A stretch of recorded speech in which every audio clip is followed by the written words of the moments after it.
Hello, good evening. എല്ലാ പ്രേക്ഷകർക്കും prime ടൈമിലേക്ക് സ്വാഗതം. ഇന്നത്തെ വാർത്താപ്പകലിൽ ഒരുപാട് വാർത്തകൾ വന്നു. ഇന്ന് ഏറ്റവും വലിയൊരു പ്രത്യേകത എന്ന് പറഞ്ഞാൽ നമ്മുടെ രണ്ട് ഫയർ ബ്രാൻഡ് ജേർണലിസ്റ്റുകൾ തിരുട്ട് ഗ്രാമത്തിനടുത്തേക്കും തിരുട്ട് ഗ്രാമത്തിനുള്ളിലേക്കും ഒരു യാത്ര നടത്തി. ആ യാത്ര എന്ന് പറഞ്ഞാൽ കേരളത്തിൽ കഴിഞ്ഞ കുറച്ചധികം കാലമായി മോഷണങ്ങൾ പെരുകുന്നു. ഈ സംസ്ഥാനത്തുള്ള പ്രാദേശിക മോഷ്ടാക്കൾ മാത്രമല്ല, തമിഴ്നാട് പോലെയുള്ള സംസ്ഥാനങ്ങളിൽ നിന്ന് വരുന്ന മോഷ്ടാക്കളും കാര്യമായി ഇവിടെ ഇടപഴകാൻ തുടങ്ങിയപ്പോൾ ഇവരെ തേടി നമ്മൾ തമിഴ്നാട്ടിലേക്കൊരു യാത്ര നടത്തി. ആ തിരുട്ട് ഗ്രാമത്തിലേക്ക് പോയവരുടെ കഥയൊക്കെ ഇന്ന് പ്രൈം ടൈമിലുണ്ട്. അപ്പോൾ എല്ലാവർക്കും ഒരിക്കൽ കൂടി സ്വാഗതം. പ്രൈം ടൈം ആരംഭിക്കുന്നു.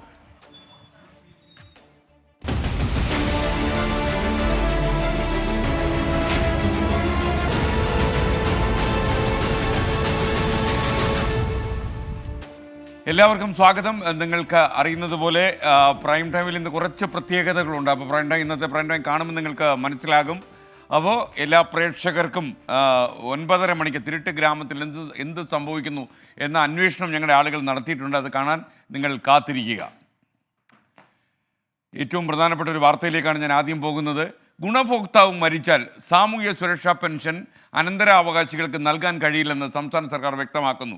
ഇക്കാര്യത്തിൽ വ്യക്തത വരുത്തി ധനവകുപ്പ് സർക്കുലർ ഇറക്കി. തുക അനുവദിക്കണം എന്നാവശ്യപ്പെട്ട് നിരവധി അനന്തരാവകാശികൾ സർക്കാരിന് നിവേദനം നൽകി. 24 prime time breaking. Akhil Shah Ansar തിരുവനന്തപുരത്ത് നിന്ന് വിശദാംശങ്ങളുമായി ചേരുന്നു. അഖിൽ ഷാ, ഇത്തരമൊരു തീരുമാനം അന്തിമമായി സർക്കാർ എടുക്കുകയാണോ? എസ്കെൻ, തീർച്ചയായിട്ടും ഇതിപ്പോൾ ധനകാര്യ അഡീഷണൽ ചീഫ് സെക്രട്ടറിയുടെ ഭാഗത്തു നിന്നാണ് ഇത്തരത്തിലൊരു സർക്കുലർ പുറത്തുവിട്ടിരിക്കുന്നത്. നമുക്കറിയുന്നത് പോലെ തന്നെ നേരത്തെ തന്നെ ഈ സാമൂഹ്യ സുരക്ഷാ പെൻഷനുമായി ബന്ധപ്പെട്ട് പല തരത്തിലുള്ള ചർച്ചകൾ നടന്നു വരികയായിരുന്നു. ഇതിൽ ഏറ്റവും പ്രധാനമായും ഈ അനന്തരാവകാശികൾക്കും ഈ പെൻഷനിൽ അവകാശമുണ്ടെന്നുള്ളൊരു വാദം വലിയ രീതിയിൽ നടക്കുന്നുണ്ടായിരുന്നു. ഇതുമായി ബന്ധപ്പെട്ട് സർക്കാരിൻ്റെ പക്കൽ നിരവധി നിവേദനങ്ങളും എത്തിയിരുന്നു. എന്തായാലും നിലവിൽ ഈ അവകാശികൾ അല്ലെങ്കിൽ ഈ പറയുന്ന ഉപഭോക്താക്കൾ മരണപ്പെട്ടാൽ അതിനുശേഷം ആ പെൻഷനിൽ ആർക്കും അവകാശമില്ല എന്നുള്ളതാണ് നിലവിൽ ഈ സർക്കുലർ വ്യക്തമാക്കുന്നത്. അനന്തരാവകാശികൾക്കും ഈ പെൻഷനിൽ അവകാശമില്ല എന്നുള്ളൊരു കാര്യം ഈ സർക്കുലർ വ്യക്തമാക്കുന്നുണ്ട്. ഏറ്റവും പ്രധാനമായും സർക്കാർ ഈ സർക്കുലറിൽ ചൂണ്ടിക്കാട്ടുന്നത് ഈ ഒരു പെൻഷൻ, ഈ ഒരു പ്രത്യേക പെൻഷൻ നിരാലംബർക്കും അതുപോലെ തന്നെ അശരണർക്കുമായി കൊണ്ടുവന്നൊരു പെൻഷനാണ്. അതുകൊണ്ട് തന്നെ അതിൽ മറ്റാർക്കും നൽകുന്നതിൽ അല്ലെങ്കിൽ അതിൻ്റെ അവകാശം മറ്റാർക്കെങ്കിലും നൽകുന്നതിൽ പ്രസക്തിയില്ല എന്നുള്ള കാര്യം കൂടി ഈ സർക്കുലർ വ്യക്തമാക്കുന്നുണ്ട്. എസ്കെൻ, താങ്ക് യു. അഖിൽ ഷാ അൻസാറാണ് വിവരങ്ങൾ നൽകിയത്. ഇന്ന് വന്ന ഏറ്റവും പ്രധാനപ്പെട്ട മറ്റൊരു വാർത്തയിലേക്കാണ് നമ്മൾ പോകുന്നത്. കണ്ണൂർ റേഡിയമായിരുന്ന കെ നവീൻ ബാബുവിൻ്റെ മരണത്തിൽ CBI അന്വേഷണം ആവശ്യപ്പെട്ട് ഭാര്യ മഞ്ജുഷ ഇന്ന് ഹൈക്കോടതിയിൽ ഹർജി കൊടുത്തു. കെ നവീൻ ബാബുവിനെ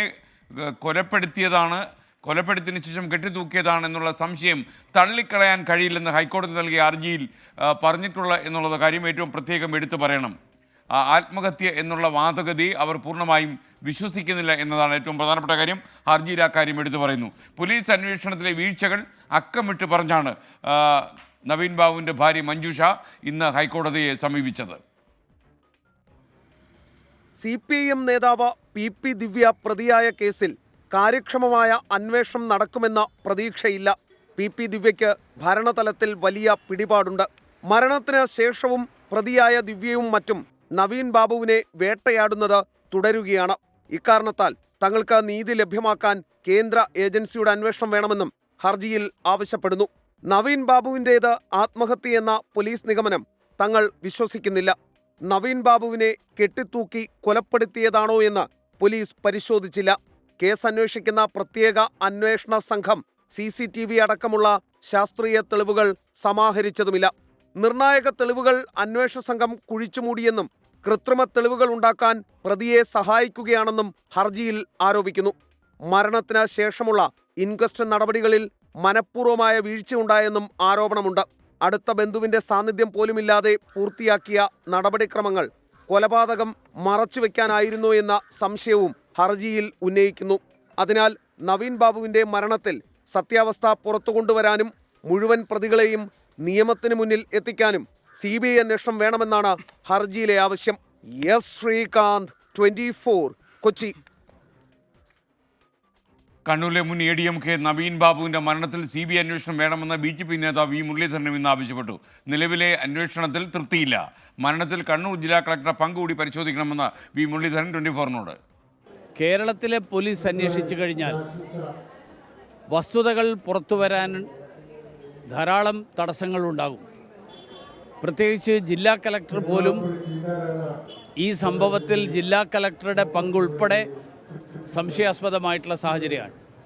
അങ്ങനൊരു സാഹചര്യത്തിൽ കേന്ദ്ര ഏജൻസികളുടെ അന്വേഷണം തീർച്ചയായിട്ടും ആവശ്യമാണ്. അതുകൊണ്ട് ഈ കേസ് CBI അന്വേഷിക്കണം എന്നുള്ള അവരുടെ കുടുംബത്തിൻ്റെ അഭിപ്രായത്തോട് ഞാൻ 100% യോജിക്കുന്നു. കണ്ണൂരിലെ മുൻ ADM നവീൻ ബാബുവിൻ്റെ മരണത്തിൽ CBI അന്വേഷണം ആവശ്യപ്പെട്ട് കുടുംബം നൽകിയ ഹർജി ഹൈക്കോടതി നാളെ പരിഗണിക്കും. നിലവിലെ പോലീസ് അന്വേഷണത്തിൽ തൃപ്തിയില്ലെന്നാണ് കുടുംബത്തിൻ്റെ നിലപാട്. ശ്രീകാന്ത് വിശദാംശങ്ങളുമായി കൊച്ചിയിൽ നിന്ന് തത്സമയം ചേരുന്നു. ശ്രീകാന്ത്, യഥാർത്ഥത്തിൽ വളരെ പ്രധാനപ്പെട്ട ഒരു വെളിപ്പെടുത്തൽ കൂടി ഈ ഹർജിയിലുണ്ട്. കാരണം നവീൻ ബാബു ആത്മഹത്യ ചെയ്തു എന്ന തിയറി അവർ പൂർണ്ണമായും വിശ്വസിക്കുന്നില്ല. മാത്രമല്ല, അദ്ദേഹത്തിനെ കൊലപ്പെടുത്തി കെട്ടിത്തൂക്കിയതാണ് എന്ന് പോലും അവർ സംശയിക്കുന്നു.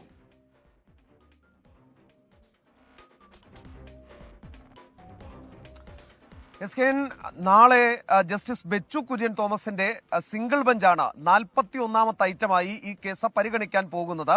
നാളെ ഈ കേസിനെ സംബന്ധിച്ചിടത്തോളം കാര്യമായ എന്തെങ്കിലും ഒരു ഡെവലപ്മെന്റ് ഇതിൽ ഉണ്ടാകുമോ എന്നറിയില്ല. കാരണം ഒരു കേസ് കോടതിയുടെ പരിഗണനയിൽ വന്നാൽ അതുമായി ബന്ധപ്പെട്ട എതിർകക്ഷികൾക്ക് നോട്ടീസ് അയക്കുക എന്നുള്ളതായിരിക്കും ആദ്യത്തെ നടപടി. അതിൽ സർക്കാരിനും പോലീസിനും അതോടൊപ്പം തന്നെ CBIക്കും ഇതിൽ നോട്ടീസ് പോകാനുള്ള സാധ്യതയുണ്ട്. അത് ഈ ഹർജി കേൾക്കാൻ കോടതി ഫയലിൽ സ്വീകരിച്ചാൽ സ്വാഭാവികമായും അത് നോട്ടീസ് അയക്കാനുള്ള സാധ്യതയാണ് കാണുന്നത്. നാളെ അതിന്റെ പ്രാഥമിക നടപടികൾ ഉണ്ടാകും.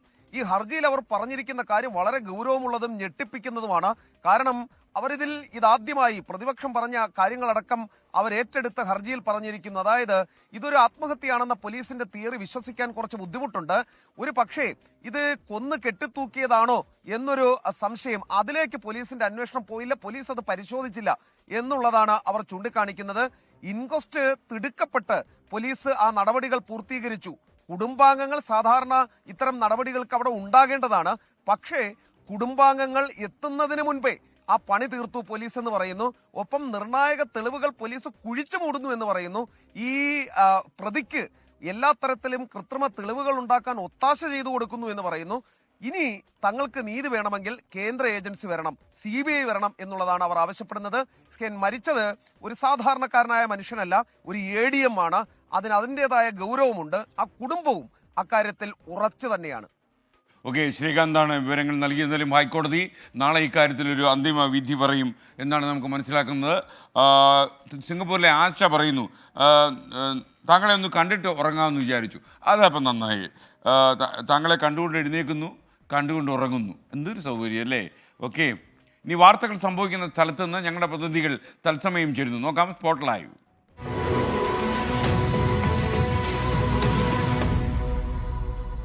തൃശ്ശൂരിലെ നാട്ടികയിലെ തൃപ്രയാറിൽ 5 പേരുടെ മരണത്തിനിടയാക്കിയ വാഹനാപകടത്തിൻ്റെ ഞെട്ടലിൽ നിന്ന് നാട് ഇനിയും കരകയറിയിട്ടില്ല. മദ്യപിച്ച് ലോറി ഓടിച്ച് അപകടമുണ്ടാക്കിയ ക്ലീനറും ഡ്രൈവറും അറസ്റ്റിലായി. റോഡരികിൽ ഉറങ്ങിക്കിടന്ന പാലക്കാട് മീങ്കര സ്വദേശികളാണ് അപകടത്തിൽ മരിച്ചത്. പരിക്കേറ്റ 2 പേരുടെ നില ഇപ്പോഴും ഗുരുതരമായി തുടരുകയാണ്.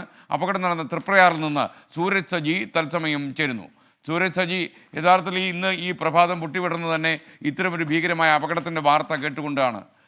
കാരണം മദ്യപിച്ച് വണ്ടി ഓടിക്കുക, ഡ്രൈവർ ഉറങ്ങാൻ കിടക്കുക, ലൈസൻസ് ഇല്ലാത്ത ക്ലീനർ വണ്ടി ഓടിക്കുക, അങ്ങനെ നിയമലംഘനത്തിൻ്റെ ഒരു ഘോഷയാത്രയാണ് ഈ അപകടത്തിൻ്റെ കാര്യത്തിൽ ഉണ്ടായത്. ഏറ്റവും ലേറ്റസ്റ്റ് ആയ അപ്ഡേറ്റ്സ് എന്താണ് ഈ വാർത്തയിൽ?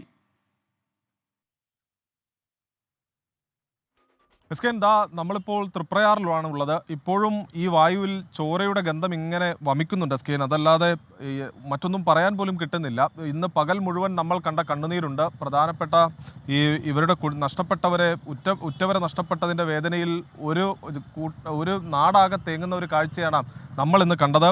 അത് തന്നെയാണ് ഈ തൃപ്രയാറിൽ നിൽക്കുമ്പോൾ നമുക്ക് ഓർമ്മ വരുന്ന ആ കണ്ണുനീർ തന്നെയാണ്.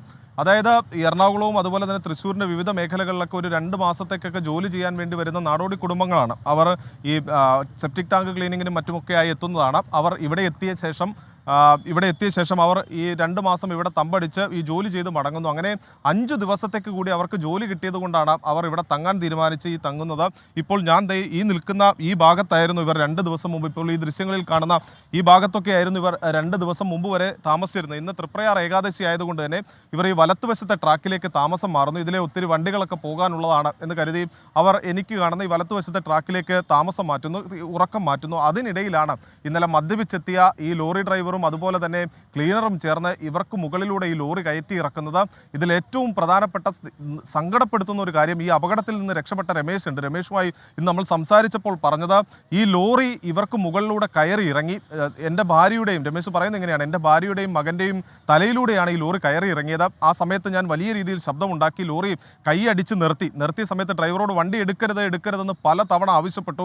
പക്ഷേ ഡ്രൈവർ അത് കേട്ടില്ല, പിന്നോട്ടെടുത്തു ഈ ലോറി എന്നുള്ളതാണ് പറയുന്നത്. അങ്ങനെ 2 തവണ ഈ ലോറി പിന്നോട്ടെടുത്തു. അങ്ങനെയാണ് പിന്നീട് 2 ജീവനുകൾ കൂടി നഷ്ടപ്പെടുന്നതിലേക്ക് ഇടയാക്കിയതെന്നുള്ളതാണ് പറയുന്നത്. നമ്മളിപ്പോൾ വന്നു കഴിഞ്ഞപ്പോൾ ഈ പകൽ സമയത്ത് ഇവിടെ ഉണ്ടായിരുന്ന ഈ ഷീറ്റൊക്കെ മൂടിയിട്ടുണ്ടായിരുന്നു. ഈ ലോറി പോയ സമയത്ത് ഈ രക്തം തളം കെട്ടി നിന്ന സ്ഥലത്ത് ഷീറ്റൊക്കെ ഉണ്ടായിരുന്നു. അത് മാറ്റിയതിന് ശേഷം നമ്മൾ മനസ്സിലാക്കുന്ന, ഇപ്പോൾ നമുക്ക് ഇവിടുത്തെ കാഴ്ച കാണുമ്പോൾ മനസ്സിലാകുന്നുണ്ട് സ്കേൻ, ഈ ലോറി കൃത്യമായ രീതിയിൽ പുറകോട്ടെടുത്തിട്ടുണ്ട്.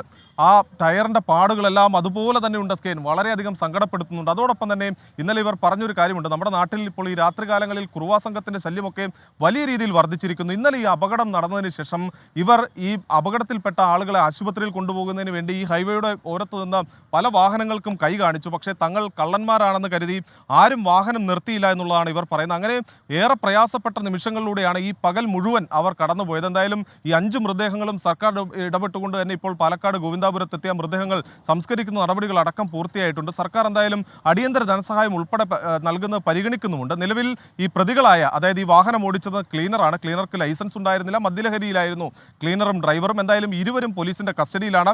അവരുടെ അറസ്റ്റ് രേഖപ്പെടുത്തിയിട്ടുണ്ട്. നാളെ ഇവരെ കോടതിയിൽ ഹാജരാക്കാനുള്ള നടപടിക്രമത്തിലേക്കാണ്. അതിന്റെ ഭാഗമായിക്കൊണ്ടുള്ള ശാസ്ത്രീയ തെളിവുകളടക്കം ഈ വാർത്താപ്പകൽ പോലീസ് ശേഖരിച്ചു കഴിഞ്ഞു. നാളെ രാവിലെയോടുകൂടി തന്നെ ഇവരെ കോടതിയിൽ ഹാജരാക്കും. 304 അടക്കം ചുമത്തിക്കൊണ്ട്, കർശന വകുപ്പുകൾ ചുമത്തിക്കൊണ്ടുള്ള നടപടികളിലേക്കാണ് പോലീസും മോട്ടോർ വാഹന വകുപ്പും എല്ലാം കടന്നിരിക്കുന്ന സ്കേൻ. എന്തായാലും ഇവിടെ നിൽക്കുമ്പോൾ നമുക്ക് പറയാനുള്ളത്, ഇനി നമ്മുടെ നിരത്തുകളിൽ ഇത്തരത്തിലൊരു ദുരന്തം ഉണ്ടാകാതിരിക്കുന്നതിന് വേണ്ടിയുള്ള ഒരു നടപടി അത് അധികാരികളുടെ ഭാഗത്തുനിന്ന് ഉണ്ടാകേണ്ടതുണ്ട് സ്കേൻ.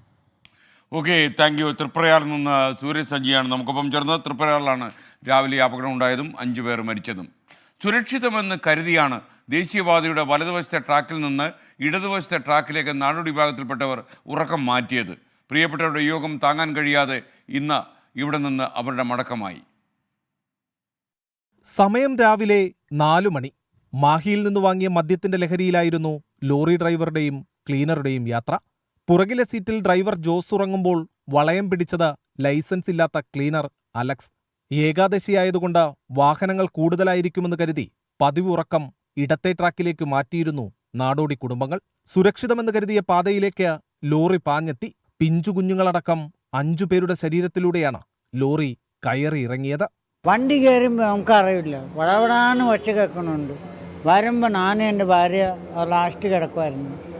കുമിച്ച് കല്ലുണ്ട്. ആ ലാസ്റ്റിന് എൻ്റെ ഭാര്യ ഞാനെ വിളിച്ച് കുറച്ച് വിട്ടു. ഈ തലയില്ല, ഈ തലയില്ല, ഇതങ്ങനെ പോയി അങ്ങനെ. നിർത്താൻ ആവശ്യപ്പെട്ടെങ്കിലും ലോറി മുന്നോട്ട്. പക്ഷെ നിർമ്മാണ പ്രവൃത്തികൾ നടക്കുന്ന പാത അവസാനിച്ചതോടെ ലോറി ഉപേക്ഷിച്ച് രക്ഷപ്പെടാനായി ശ്രമം. പുറകിലൂടെ ബൈക്കിലെത്തിയ യുവാക്കളാണ് ഇരുവരെയും പിടികൂടിയത്. സെപ്റ്റിക് ടാങ്ക് വൃത്തിയാക്കുന്ന ജോലികൾക്കായാണ് പാലക്കാട്ടു നിന്നും സംഘം നാട്ടികയിലെത്തിയത്. 5 ദിവസത്തെ പണി കൂടി കിട്ടിയതോടെ സംഘത്തിലെ കുറച്ചുപേർ മാത്രം വീണ്ടും ഇവിടെ തുടരുകയായിരുന്നു. അതിനിടയിലാണ് ദുരന്തം. ഒന്ന് ഉറങ്ങി എഴുന്നേറ്റപ്പോഴേക്കും ഉറ്റവരെ നഷ്ടപ്പെട്ടതിന്റെ കണ്ണീരാണെങ്ങും. ക്യാമറാമാൻ ബിനേഷ് ബാബുരാജിനൊപ്പം സൂരജ് സജി, 24. റീന സതീഷിൻ്റെ യൂട്യൂബ് സന്ദേശം. രാത്രി ഉറങ്ങാൻ നേരം കാണാൻ പറ്റിയ സാധനമാണ് ഈ തിരുട്ട് ഗ്രാമത്തിൻ്റെ സ്റ്റോറി എന്നാണ് പറയുന്നത്. അത് തിരുട്ട് ഗ്രാമത്തിൻ്റെ സ്റ്റോറി എന്താണെന്ന് തീർച്ചയായിട്ടും നമ്മൾ അറിയണം. അതിൽ പി ഉണ്ണികൃഷ്ണൻ ചോദിക്കുന്നു, ഈ ഇത്രയും റിസ്ക് ഒക്കെ എടുത്ത് സെക്യൂരിറ്റിയോടൊക്കെയാണോ പോയത്? സെക്യൂരിറ്റിയോട് പോയാലൊന്നും തിരുട്ട് ഗ്രാമത്തിനുള്ളിൽ കയറാൻ പറ്റില്ല. പോലീസിന് പോലും അതിനകത്ത് കടക്കാൻ പാടാണ്. പിന്നെ നിങ്ങളെങ്ങനെ കയറി എന്ന് ചോദിച്ചാൽ അതൊരു ബിസിനസ് സീക്രട്ടാണ് എന്ന് മാത്രം നമ്മൾ പറയും. മാത്രമല്ല, ഈ നമ്മുടെ നട്ടപാതിരയ്ക്കൊക്കെ നമ്മുടെ ഡോറൊക്കെ തല്ലി പൊളിച്ച് അകത്തേക്ക് കയറാൻ ഈ തമിഴ്നാട്ടിൽ നിന്ന് വരുന്ന മോഷ്ടാക്കൾ ധൈര്യം കാണിക്കുമ്പോൾ ഇവരെ അന്വേഷിച്ച് ഇവരെ തട്ടകത്തിൽ പോയി ഒന്ന് കാണാൻ തീരുമാനിച്ചിട്ടാണ് നമ്മുടെ 2 ജേർണലിസ്റ്റുകൾ അവിടെ എത്തിയതും അവരുടെ സ്റ്റോറി തയ്യാറാക്കിയതും. രാത്രി 9:30 മണിക്ക് നമ്മൾ ഈ തിരുട്ട് ഗ്രാമത്തിൻ്റെ വിചിത്രമായ ചില കഥ ഇന്ന് പുറത്തുവിടുകയാണ്. വരും ദിവസങ്ങളെല്ലാം, അടുത്ത 4 ദിവസങ്ങളിൽ നമ്മൾ ഈ 9:30 മണിക്ക് തിരുട്ട് ഗ്രാമത്തിലും പരിസര പ്രദേശങ്ങളിലും ഈ മോഷ്ടാക്കൾക്ക് വേണ്ടി നമ്മൾ നടത്തിയ ചില അന്വേഷണങ്ങളുടെ ഫലം പ്രേക്ഷകരെ അറിയിക്കും. പ്രേക്ഷകർക്ക് വീണ്ടും സ്വാഗതം. പ്രൈം ടൈം തുടരുകയാണ്. ഒരു പ്രേക്ഷകൻ ചോദിക്കുന്നു, കേരള വിഷനിൽ ഒരു പിതുക്കിന് 24 കിട്ടും. ഒറ്റ പിതുക്കിന് 24 കിട്ടും. നിങ്ങൾ ആലോചിക്കുക, കേരള വിഷൻ നിങ്ങൾ ഓൺ ചെയ്ത് കഴിഞ്ഞാൽ ഒരു ചാനൽ വീഴും. പിന്നെ ഒരു ഒറ്റ പിതുക്ക് 24-ൽ. പിതുക്കാന്ന് വെച്ചാൽ ഞാൻ ഉദ്ദേശിച്ച ഈ റിമോട്ടിനെ ബട്ടണിൽ അമർത്തുക എന്നുള്ളതാണ്. നിങ്ങൾക്ക് ഓർക്കാൻ വേണ്ടി ഒറ്റ പിതുക്കിന് 24 എന്ന് ഓർമ്മിച്ച് വയ്ക്കാത്രേ ഉള്ളൂ. ഇനി നമുക്ക് ഈ മണിക്കൂർ വരുന്ന ഏറ്റവും പ്രധാനപ്പെട്ട വാർത്തകളിലേക്ക് headlines. You are watching 24 from News Headquarters, Kochi. കണ്ണൂരിലെ മുൻ ADM കെ നവീൻ ബാബുവിന്റെ മരണത്തിൽ CBI അന്വേഷണം ആവശ്യപ്പെട്ട കുടുംബം. പോലീസ് അന്വേഷണത്തിൽ ഗുരുതര വീഴ്ചയെന്ന് ചൂണ്ടിക്കാണിച്ച് ഹൈക്കോടതിയിൽ ഭാര്യയുടെ ഹർജി. കൊലപാതകമാണോ എന്ന് സംശയമുണ്ടെന്ന കുടുംബം. പ്രതിയായ CPM നേതാവിന് ഭരണതലത്തിൽ സ്വാധീനമുണ്ടെന്ന ആരോപണം. ഹർജി ഹൈക്കോടതി നാളെ പരിഗണിക്കും. തൃശ്ശൂരിലെ തൃപ്രയാറിൽ 5 പേരുടെ മരണത്തിനിടയാക്കിയ വാഹനാപകടത്തിന് ഞെട്ടൽ മാറാത്ത നാട്. സംസ്കാര ചടങ്ങിനിടെ അതിവൈകാരികമായ രംഗങ്ങൾ.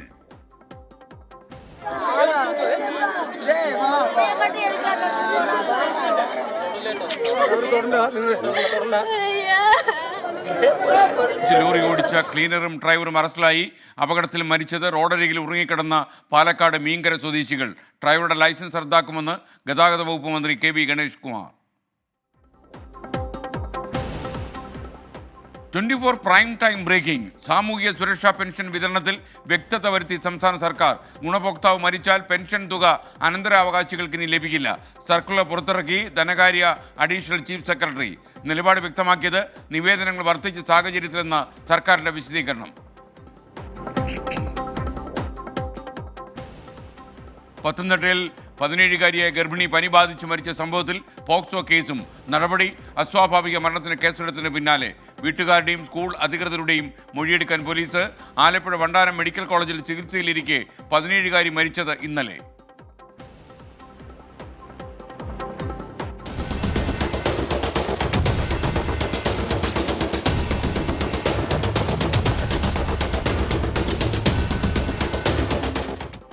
മൂന്നാറിന് പിന്നാലെ തിരുവനന്തപുരത്തും അപകടയാത്ര. പൊന്മുടിയിലാണ് ഈ സംഭവം. ഓടുന്ന കാറിലെ അഭ്യാസ പ്രകടനങ്ങൾ, അതിൻ്റെ ദൃശ്യങ്ങൾ 24-ന്. ചോദ്യം ചെയ്ത റോഡ് യാത്രികരുടെ കയർത്ത് 18-കാരൻ.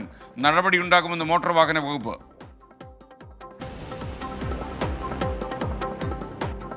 സംസ്ഥാനത്ത് സിനിമാ നയം ഉടനെന്ന് നയരൂപീകരണ സമിതി അധ്യക്ഷൻ ഷാജി N. കരുൺ 24-നോട്. സ്ത്രീപക്ഷ കാഴ്ചപ്പാടുകൾ ഉറപ്പാക്കും. തുല്യതയ്ക്ക് പ്രാമുഖ്യം നൽകും. ജെൻഡർ ഇക്വേഷൻസ് എല്ലാ ആർട്ട് ഫോമിലും ഉണ്ട്. അപ്പോൾ അത് നാച്ചുറലി ഇപ്പം സിംഗേഴ്സ് സ്ത്രീകൾ പാടുന്നുണ്ട്, പുരുഷന്മാർ പാടുന്നുണ്ട്. അപ്പോൾ അത് കേൾക്കാനും ഒക്കെ ഉള്ളൊരു സന്ദർഭമായിട്ട് കൂടി നമ്മൾ കൺസീവ് ചെയ്യപ്പെടുക. 2 മാസങ്ങൾക്കുള്ളിൽ അന്തിമ റിപ്പോർട്ട് സർക്കാരിന് കൈമാറും. സിനിമാ കോൺക്ലേവ് ഫെബ്രുവരിയിൽ നടത്തുമെന്നും ഷാജി N. കരുൺ 24-നോട്.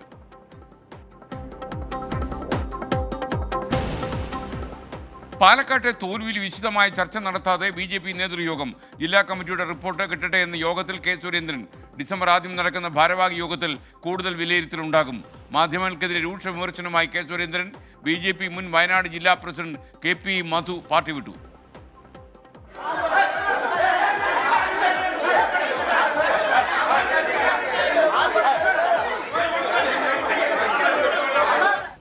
പാലക്കാട് നഗരസഭാ കൗൺസിൽ യോഗത്തിൽ BJP UDF കയ്യാങ്കളി. അതിന്റെ ദൃശ്യങ്ങളാണ് പ്രേക്ഷകർ കണ്ടത്.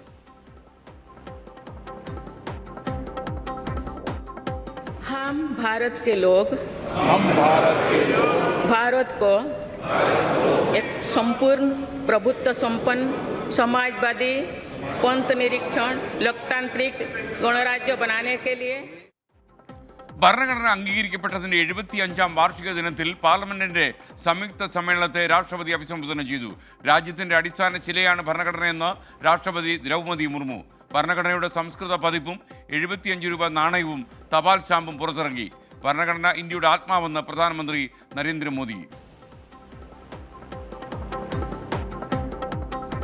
വയനാട് തോൽപ്പെട്ടിയിലെ കുടിയൊഴിപ്പിക്കലിന് നേതൃത്വം നൽകിയ വനംവകുപ്പ് ഉദ്യോഗസ്ഥന് ഗുരുതര വീഴ്ചയുണ്ടായെന്ന് വകുപ്പുതല അന്വേഷണ report. Bavali section forest officer T. കൃഷ്ണനെ അന്വേഷണ വിധേയമായി സസ്പെൻഡ് ചെയ്തു. ഉദ്യോഗസ്ഥരുടേത് ഏകപക്ഷീയമായ നടപടിയെന്ന് മന്ത്രി OR കേളു. കുടിയൊഴിപ്പിച്ച ആദിവാസികൾക്കായി തോൽപ്പെട്ടിയിൽ പുതിയ കുടിലുകൾ കെട്ടി വനംവകുപ്പ്.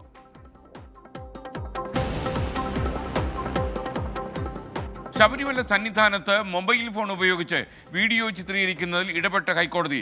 എക്സിക്യൂട്ടീവ് ഓഫീസറുടെ റിപ്പോർട്ട് തേടി പോലീസ് ഉദ്യോഗസ്ഥർ 18-ാം പടിയിൽ നിന്ന് ഫോട്ടോ എടുത്തത് അംഗീകരിക്കാൻ കഴിയില്ലെന്ന് ഹൈക്കോടതി. തിരുമുറ്റത്ത് ഫോട്ടോ എടുക്കുന്നത് തെറ്റെന്ന് തന്ത്രി കണ്ഠരര് രാജീവര് 24-നോട്. ബഹുമാനപ്പെട്ട കോടതി പറഞ്ഞ 100% ശരിയാണ്. ഇവിടെ ഒന്ന് ഫോട്ടോ എടുത്ത് നാട്ടിലൊക്കെ അയക്കുക, ഞാൻ ശബരിമലയിൽ വന്നു എന്ന് കാണിക്കാനൊക്കെ അങ്ങ് താഴെ പോയി അങ്ങ് എടുത്തിട്ട് കാണിച്ചാൽ പോരെ. ഈ തിരുമുറ്റത്ത് ഫോട്ടോഗ്രാഫി മുമ്പ് തന്നെ ദേവസ്വം ബോർഡ് ശക്തമായി നിരോധിച്ചിരിക്കുകയാണ്.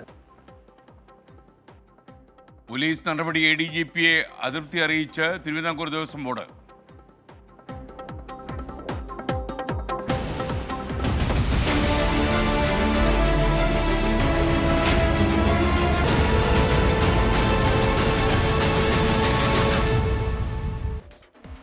ജിൻസ് കുര്യാക്കോസ് ചോദിക്കുന്നു, ഒരു ദിവസം താങ്കൾ എത്ര മണിക്കൂർ ഓണറിലുണ്ടാകും, എത്ര മണിക്കൂർ ഉറങ്ങും, അങ്ങനെ കുറേ കാര്യങ്ങൾ ചോദിക്കുന്നു. ജിൻസ് കുര്യാക്കോസ് നമ്മളൊരിക്കൽ നേരിട്ട് കാണുമ്പോൾ വിശദമായിട്ട് ഞാൻ പറയാം. പിന്നെ എത്ര മണിക്കൂർ ഓണയർ നിൽക്കുന്നു എന്ന കാര്യം എനിക്കും 24-നും അറിയില്ല. ആവശ്യമുള്ളപ്പോഴൊക്കെ നിൽക്കും എന്ന് മാത്രമേ പറയാറുള്ളൂ. സിനിമാ കോൺക്ലേവ് ഫെബ്രുവരിയിലെന്ന് സിനിമാ നയരൂപീകരണ സമിതി അധ്യക്ഷൻ ഷാജി എൻ കാരുൺ. 30 വർഷമെങ്കിലും നിലനിൽക്കുന്ന സിനിമാ നയം ഉടനുണ്ടാകുമെന്ന് ഷാജി എൻ കാരുൺ 24-നോട് പറഞ്ഞു. തുല്യത ഉറപ്പാക്കുന്നതും സ്ത്രീപക്ഷ കാഴ്ചപ്പാടുകൾ ഉയർത്തിപ്പിടിക്കുന്നത് നയമാകും മനസ്സിലെന്ന് ഷാജി എൻ കാരുൺ.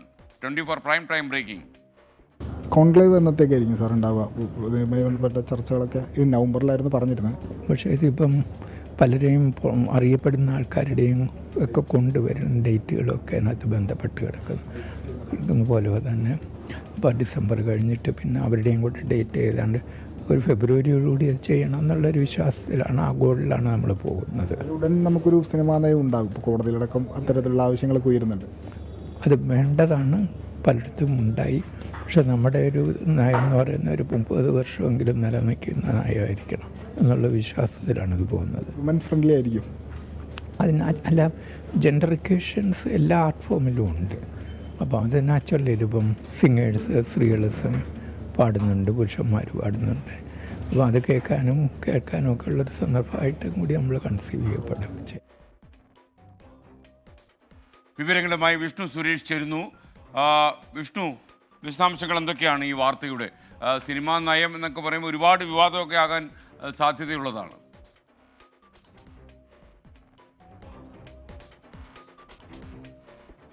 എസ്കെൻ, വളരെ ശ്രദ്ധിച്ചാണ് നയരൂപീകരണ സമിതി മുന്നോട്ട് പോകുന്നത്. ഹേമ കമ്മിറ്റി റിപ്പോർട്ട് പുറത്തു വന്ന പശ്ചാത്തലത്തിലാണ് സംസ്ഥാന സർക്കാരും സാംസ്കാരിക വകുപ്പും മലയാള സിനിമയ്ക്കൊരു നയം വേണം എന്നൊരു തീരുമാനത്തിലേക്ക് എത്തുകയും ആ നയരൂപീകരണത്തിന് ഷാജി എൻ കാരുണിനെ ചുമതലപ്പെടുത്തുകയും ചെയ്തത്. ഏകദേശം 400-ലധികം സിനിമാ പ്രവർത്തകരെ കണ്ട് അവരുടെ നിർദ്ദേശങ്ങളെല്ലാം സ്വീകരിച്ചിട്ടുണ്ട്.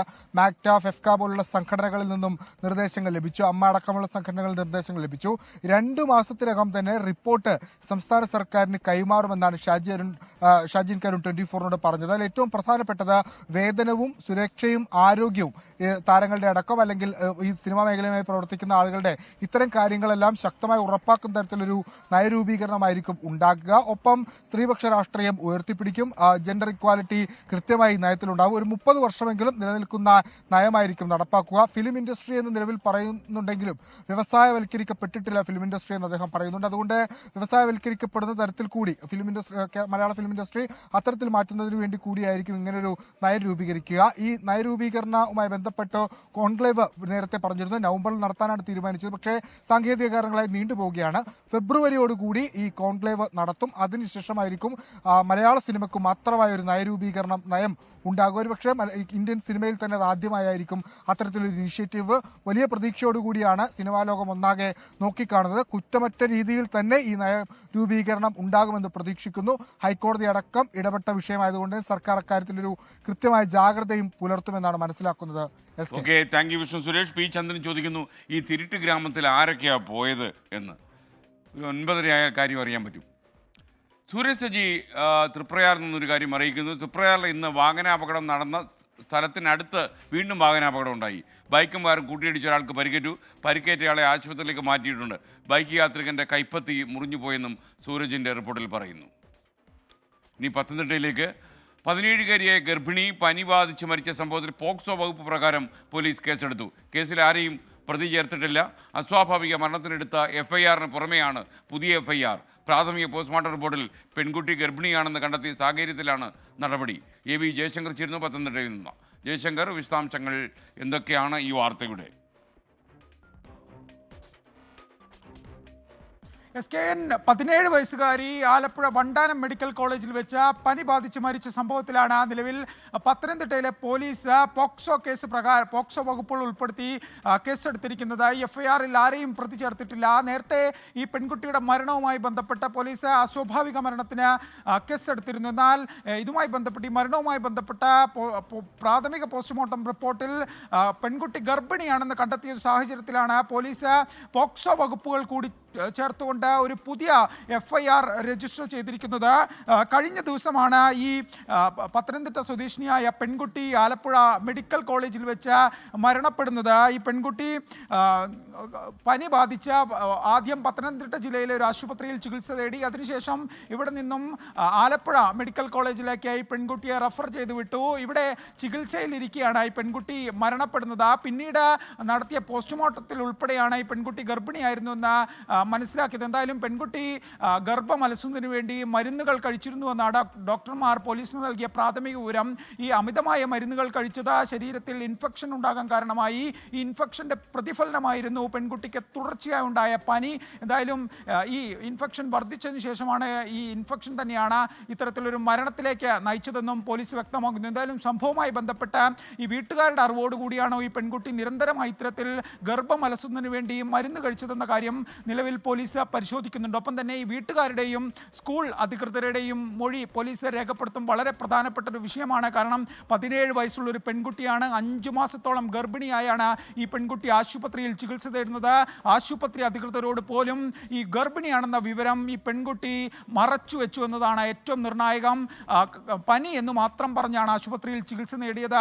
നേരത്തെ ഈ വിഷയം അറിഞ്ഞിരുന്നുവെങ്കിൽ, ഇത്തരത്തിൽ മരുന്നുകൾ മറ്റും കഴിക്കുന്ന വിഷയം ഉൾപ്പെടെ അറിഞ്ഞിരുന്നുവെങ്കിൽ ഒരുപക്ഷെ ഒരു ജീവൻ രക്ഷിക്കാവുന്ന വിഷയമായിരുന്നു. എന്തായാലും വീട്ടുകാർക്ക് ഉൾപ്പെടെ ഈ വിഷയത്തിൽ പങ്കുണ്ടോ എന്ന കാര്യം പോലീസ് നിലവിൽ പരിശോധിച്ചു വരികയാണ്. ഏറ്റവും ഗൗരവകരമായ കാര്യമായി കണ്ടുകൊണ്ടാണ് വിജയശങ്കറാണ് വിവരങ്ങൾ നൽകിയത്. ഇപ്പോൾ ഞാൻ നേരത്തെ പറഞ്ഞൊരു വാർത്തയുണ്ടല്ലോ, തൃശ്ശൂരിലെ തൃപ്രയാറിൽ വാഹനാപകടം നടന്ന് 5 പേർ മരിച്ച അതേ സ്ഥലത്ത് വീണ്ടും അപകടം ഉണ്ടായി. ബൈക്കും കാറും കൂട്ടിയിടിച്ച് ഒരാൾക്ക് പരിക്കേറ്റു, ഒരാളുടെ കൈപ്പത്തി അറ്റുപോയി എന്നാണ് സൂരജ് സ്ഥലത്ത് നിന്ന് റിപ്പോർട്ട് ചെയ്യുന്നത്. സംഭവ സ്ഥലത്ത് ഇപ്പോൾ സൂരജ് സജിയുണ്ട്. കൂടുതൽ വിവരങ്ങൾ സൂരജ് സജി നൽകും. ഈ അപകടത്തിൽപ്പെട്ട കാറിൻ്റെ ദൃശ്യമാണ് പ്രേക്ഷകർ ഇപ്പോൾ കാണുന്നത്. സൂരജ് സജി, വിവരങ്ങൾ. എന്താ രാവിലെ 5 പേരുടെ ജീവനെടുത്ത വാഹനാപകടം നടന്നത് എനിക്ക് പിന്നിൽ 100 മീറ്റർ അകലെയാണ്. അതിനിപ്പുറത്താണ് വീണ്ടും ഒരു കാറും ബൈക്കും കൂട്ടിയിടിച്ചിരിക്കുന്നത്. ഇതിൽ ബൈക്ക് യാത്രികനാണ് പരിക്കേറ്റിരിക്കുന്നത്. ബൈക്ക് യാത്രികന്റെ ഒരു കൈപ്പത്തി തന്നെ അറ്റുപോയി. 2 കാലിനും ഒടിവുണ്ട് എന്നുള്ളതാണ് പോലീസ് പറയുന്നത്. ഏകദേശം ഒരു 15 മിനിറ്റ് മുമ്പാണ് ഈ അപകടം നടന്നിരിക്കുന്നത്. അതായത് ഈ തൃപ്രയാർ ഭാഗത്ത് നിന്ന് വരികയായിരുന്നു ഈ കാറ് ഈ മറ്റൊരു വാഹനത്തെ മറികടക്കുകയായിരുന്നു എന്നുള്ളതാണ് പ്രാഥമികമായി നമുക്ക് ലഭിക്കുന്ന വിവരം. അങ്ങനെ ഈ ബൈക്ക് ഈ കാറിന് മുൻവശത്ത് ഇവിടെ വന്ന് ഇടിക്കുകയാണ്. ഇടിച്ചതിന് ശേഷം ഈ ബൈക്ക് സൈഡിലേക്ക് മറിയുന്നു.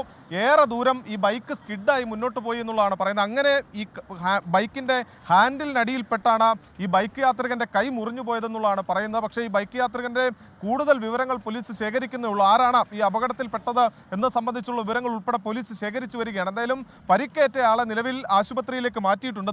2 വാഹനങ്ങളും നിലവിൽ ഈ റോഡിൽ തന്നെ പാർക്ക് ചെയ്തിരിക്കുന്നു. ഇതാണ് സ്കെയിൻ. നമ്മൾ കഴിഞ്ഞ ദിവസം ഇന്ന് രാവിലെയെല്ലാം നമ്മൾ ഈ വാർത്ത റിപ്പോർട്ട് ചെയ്യുന്ന സമയത്ത് നമ്മൾ പറഞ്ഞത് ഇതാണ്.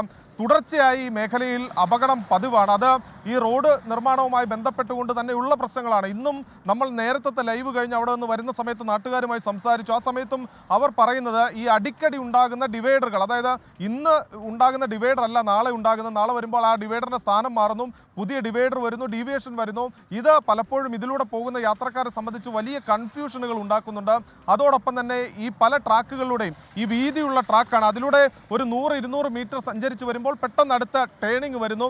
അങ്ങനെ അതെല്ലാം അപകടത്തിന് ഇടയാക്കുന്നു എന്നുള്ളതാണ് പറയുന്നത്. എന്തായാലും ഈ കാറും ബൈക്കുമാണ് ഒരു 15 മിനിറ്റ് മുമ്പ് കൂട്ടിയിടിച്ചത്. അതിൽ ബൈക്ക് യാത്രികന് സാരമായി പരിക്കേറ്റിട്ടുണ്ട്. അദ്ദേഹത്തിന്റെ 2 കാലിനൊടിവുണ്ട്, ഒരു കൈപ്പത്തി അറ്റുപോയി എന്നുള്ളതാണ് പോലീസ് തന്നെ വ്യക്തമാക്കുന്ന സ്കെയിൻ.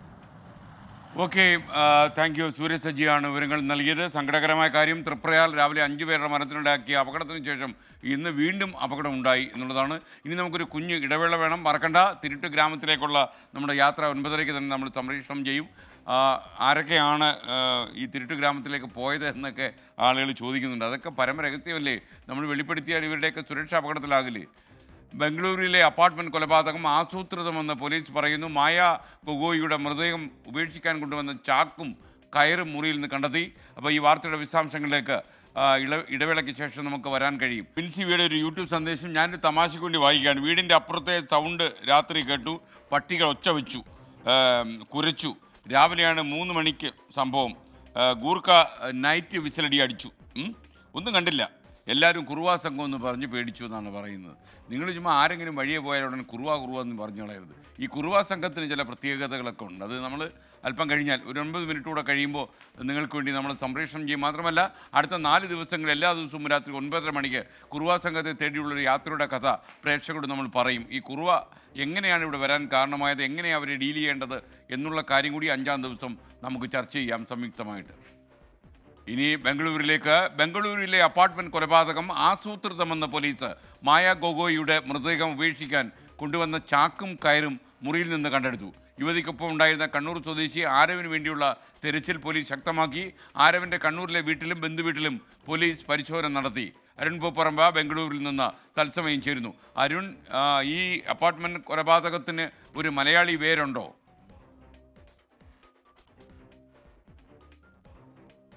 SK അത് പോലീസ് ഇപ്പോൾ നിലവിൽ എന്തായാലും ബംഗളൂരു പോലീസ് അത് സ്ഥിരീകരിച്ചിട്ടുണ്ട്. വളരെ ഞെട്ടിപ്പിക്കുന്ന ഒരു സംഭവമാണ് ബംഗളൂരു ഇന്ദിരാനഗറിലെ ഈ സർവീസ് അപ്പാർട്ട്മെന്റിൽ ഉണ്ടായത്. അസം സ്വദേശിയായിട്ടുള്ള യുവതിയെ കണ്ണൂർ സ്വദേശിയായിട്ടുള്ള ആരവാണ് കൊലപ്പെടുത്തിയതെന്ന് ഇപ്പോൾ പോലീസ് സ്ഥിരീകരിക്കുന്നുണ്ട്. അതിക്രൂരമായിട്ടുള്ള കൊലപാതകമാണ് ഉണ്ടായത്. ആദ്യം കഴുത്ത് ഞെരിച്ച് കൊലപ്പെടുത്താൻ ശ്രമിച്ചു, പിന്നീട് ശരീരമാസകലം കുത്തി പരിക്കേൽപ്പിച്ചു. അങ്ങനെയാണ് ആ യുവതിയുടെ മരണം സംഭവിച്ചതെന്നാണ് പോലീസ് പ്രാഥമിക പരിശോധനയ്ക്കും അന്വേഷണത്തിന് ശേഷവും ഇപ്പോൾ നിലവിൽ പറയുന്നത്. ഈ കണ്ണൂർ സ്വദേശിയായിട്ടുള്ള ആരവിനെ കണ്ടെത്തുന്നതിന് വേണ്ടി പോലീസ് ഊർജിതമായിട്ടുള്ള തെരച്ചിൽ നടത്തുന്നുണ്ട്. അതിൽ കേരള പോലീസിന്റെ സഹായം ഇതിനകം തേടിയിട്ടുണ്ട്. ആ കേരള പോലീസിന്റെ സംഘം ഇപ്പോൾ കണ്ണൂർ തോട്ടട സ്വദേശിയാണ് ആരവ്. തോട്ടടയിലെ വീട്ടിലും അതോടൊപ്പം കണ്ണൂരിലെ ബന്ധുവീട്ടിൽ ഉൾപ്പെടെ പരിശോധന നടത്തിയിട്ടുണ്ട് എന്നാണ് നമുക്ക് ലഭിക്കുന്ന വിവരം. പക്ഷേ അവിടെ ഒന്നും ആരവ് ഇല്ല എന്നതാണ് നമുക്ക് ഔദ്യോഗികമായി തന്നെ പോലീസിൽ നിന്ന് ലഭിക്കുന്ന വിവരം. ഇതിന്റെ കൂടുതൽ വിവരങ്ങൾ, കൊലപാതകത്തിലേക്ക് നയിച്ച കാരണത്തെ സംബന്ധിച്ചുള്ള വിവരങ്ങളും ഇപ്പോൾ പുറത്തു വരുന്നുണ്ട്. ഇവർ തമ്മിൽ, അതായത് അസം സ്വദേശിയായിട്ടുള്ള മായിയും ഈ കണ്ണൂർ സ്വദേശിയായിട്ടുള്ള ആരവും തമ്മിൽ പ്രണയത്തിലായിരുന്നു. ഈ പ്രണയബന്ധം അവസാനിപ്പിക്കുന്നതിന് വേണ്ടി ആരവ് കഴിഞ്ഞ ദിവസം മായയോട് ആവശ്യപ്പെട്ടു. പക്ഷെ മായ അതിന് തയ്യാറാകാത്തതിലെ വൈരാഗ്യമാണ്, അതിലെ തർക്കമാണ് ഈ കൊലപാതകത്തിലേക്ക് നയിച്ചത് എന്നതാണ് പോലീസ് പറയുന്നത്. ആസൂത്രിതമായിട്ടുള്ള ഒരു ശ്രമം ഇതിൽ നടന്നിട്ടുണ്ട്. ഈ കൊലപാതകത്തിന് ശേഷം ചാക്കിൽ കെട്ടി ഇത് മൃതദേഹം ഉപേക്ഷിക്കുന്നതിന് വേണ്ടിയിട്ടുള്ള ഒരു ശ്രമം ആദ്യഘട്ടത്തിൽ നടത്തുന്നതിന് വേണ്ടി ഈ ചാക്കും കയറും ഉൾപ്പെടെ ഈ മുറിയിൽ എത്തിച്ചിരുന്നു. കത്തി നേരത്തെ തന്നെ കരുതിയാണ് ഈ മുറിയിലേക്ക് ഈ ആരവ് എത്തിയത് എന്ന കാര്യവും കൂടി പോലീസ് സ്ഥിരീകരിക്കുന്നുണ്ട്. എന്തായാലും ഈ കണ്ണൂർ സ്വദേശിയെ കണ്ടെത്തുന്നതിന് വേണ്ടിയിട്ടുള്ള ഊർജിതമായ അന്വേഷണത്തിലേക്ക് കർണാടക പോലീസ് കടന്നിട്ടുണ്ട്. അതിൽ കേരള പോലീസിന്റെ കൂടി സഹായം തേടിയിട്ടുമുണ്ട്. Okay, thank you. ജനാർദ്ദൻ നായരുടെ ഒരു നല്ല വിചിത്രമായൊരു അഭിപ്രായം. കമൻറ്റ് വായിക്കാൻ മാത്രം ഒരു ചാനൽ, ചാറ്റിങ്ങിന് വേറൊരു ചാനൽ, ന്യൂസ് വായിക്കാൻ മറ്റൊരു ചാനൽ. അപ്പോൾ എല്ലാ ചാനലിനെയും പ്രശ്നം തീരും. അതോടെ കട്ടയും പടവും മുടങ്ങും, കടയും അടയ്ക്കും. ഇനി വളരെ പ്രധാനപ്പെട്ട ഒരു വാർത്തയിലേക്ക്. 18-ാം പടിയിലെ പോലീസ് ഉദ്യോഗസ്ഥരുടെ ഫോട്ടോഷൂട്ട് തെറ്റാണെന്ന് ശബരിമല തന്ത്രി കണ്ഠരര് രാജീവര് 24-നോട് പറഞ്ഞു. തിരുമുറ്റത്ത് ഫോട്ടോ എടുക്കുന്ന പരിപാടി ഒഴിവാക്കണം. ഹൈക്കോടതി ഇടപെടലിനെ അദ്ദേഹം സ്വാഗതം ചെയ്തു. ഈ തിരുമുറ്റത്ത് ഇത് സത്യത്തിൽ ഒഴിവാക്കേണ്ടത് തന്നെയാണ്. ബഹുമാനപ്പെട്ട കോടതി പറഞ്ഞ 100% ശരിയാണ്. ഇവിടെ ഒന്ന് ഫോട്ടോ എടുത്ത് നാട്ടിലൊക്കെ അയക്കുക, ഞാൻ ശബരിമലയിൽ വന്നു എന്ന് കാണിക്കാനൊക്കെ അങ്ങ് താഴെ പോയി അങ്ങ് എടുത്തിട്ട് കാണിച്ചാൽ പോരെ. ഈ തിരുമുറ്റത്ത് ഫോട്ടോഗ്രാഫി മുമ്പ് തന്നെ ദേവസ്വം ബോർഡ് ശക്തമായി നിരോധിച്ചിരിക്കുകയാണ്. എങ്കിലും പലരും എടുക്കുന്നുണ്ടെന്നുള്ളൊരു സത്യമാണ്. ബഹുമാനപ്പെട്ട കോടതി അത് പറഞ്ഞത് നല്ല കാര്യം തന്നെയാണ്. അതിന് കർശനമായ നിയന്ത്രണം ഇനി ഉണ്ടാകുമെന്ന് നമുക്ക് വിശ്വസിക്കാം.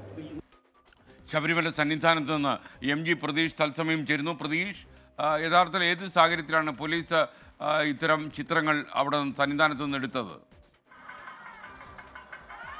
SKN ശബരിമലയിൽ ശ്രീകോവിലിന് മുന്നിലും സോപാനത്തിലും ഫോട്ടോഗ്രാഫി കർശനമായി നിരോധിച്ചിട്ടുണ്ട്. ഇക്കാര്യത്തിൽ ഹൈക്കോടതിയുടെ ഉൾപ്പെടെ വിധി നിലനിൽക്കുന്നുണ്ട്. ഈ സാഹചര്യത്തിൽ തീർത്ഥാടകരടക്കം പല സമയങ്ങളിൽ ഫോട്ടോകൾ എടുക്കാറുണ്ട്. അത് പോലീസും ദേവസ്വം ബോർഡ് ജീവനക്കാരും അത് വിലക്കാറുമുണ്ട്. ഈ സാഹചര്യത്തിലാണ് പോലീസ് ഉദ്യോഗസ്ഥർ തന്നെ 18-ാം പടിയിൽ നിന്നുകൊണ്ടൊരു ഫോട്ടോഷൂട്ട് നടത്തിയത്. 18-ാം പടിയിൽ ആദ്യ ടൈം പൂർത്തിയാക്കിയ പോലീസ് ഉദ്യോഗസ്ഥർ പോകുന്നതിന് തൊട്ട് മുമ്പാണ് എല്ലാവരും ചേർന്ന് പിന്തിരിഞ്ഞ് നിന്നുകൊണ്ട് പറഞ്ഞുകൊണ്ട് ഈ 18-ാം പടിയിൽ നിന്ന് ഫോട്ടോ എടുത്തത്. ഈ ഫോട്ടോ സാമൂഹ്യ മാധ്യമങ്ങളിൽ പോസ്റ്റ് ചെയ്തതോടുകൂടിയാണ് ഹിന്ദു സംഘടനകളും ഈ ക്ഷേത്ര സംരക്ഷണ സമിതിയും ഇതിനെതിരെ രംഗത്ത് വന്നത്. ഇത് ആചാര ലംഘനമാണ് എന്ന് ചൂണ്ടിക്കാട്ടിയായിരുന്നു ഇത്തരത്തിൽ ഒരു ആക്ഷേപം ഉയർന്നത്. ഇതിന് പിന്നാലെ തന്നെ ശബരിമലയിലെ ചുമതലയുള്ള ADGP S. ശ്രീജിത്ത് ഈ സ്പെഷ്യൽ ഓഫീസറിൽ നിന്ന് റിപ്പോർട്ട് തേടി. ആ ഘട്ടത്തിൽ ഹൈക്കോടതിയും ഇടപെട്ടു. ഈ വിഷയത്തിലാണ് ഇപ്പോൾ തന്ത്രിയും നിലപാട് അറിയിച്ചിരിക്കുന്നത്. ഫോട്ടോഗ്രാഫി ഇത്തരത്തിൽ ആരെടുത്താലും അത് തെറ്റാണ്, അത് ഒഴിവാക്കേണ്ടതാണ് എന്നതാണ് തന്ത്രി കണ്ഠര് രാജീവരുടെ നിലപാട്. ഇക്കാര്യത്തിൽ തന്റെ അഭിപ്രായം ദേവസ്വം ബോർഡിനെ അറിയിക്കുമെന്നും അദ്ദേഹം 24-നോട് പറഞ്ഞിട്ടുണ്ട്. വരും ദിവസങ്ങളിലും ഇത്തരത്തിൽ ഇത് ഒഴിവാക്കേണ്ടതാണ് എന്നതാണ് തന്ത്രി അറിയിക്കുന്നത്. SK. ഓക്കെ, MG പ്രതീക്ഷാണ് ശബരിമല സന്നിധാനത്ത് നിന്ന് നമുക്കൊപ്പം ചേർന്ന്. ഇനി ശബരിമലയിലെ ഇന്നത്തെ ചടങ്ങുകൾ.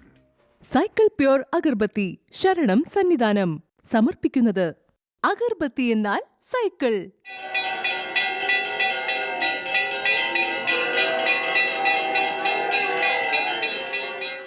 BLM housing cooperative society limited ശബരിമലയിൽ ഇന്ന് സമർപ്പിക്കുന്നത് ഭാരത് ലജ്ന multi state housing cooperative society limited.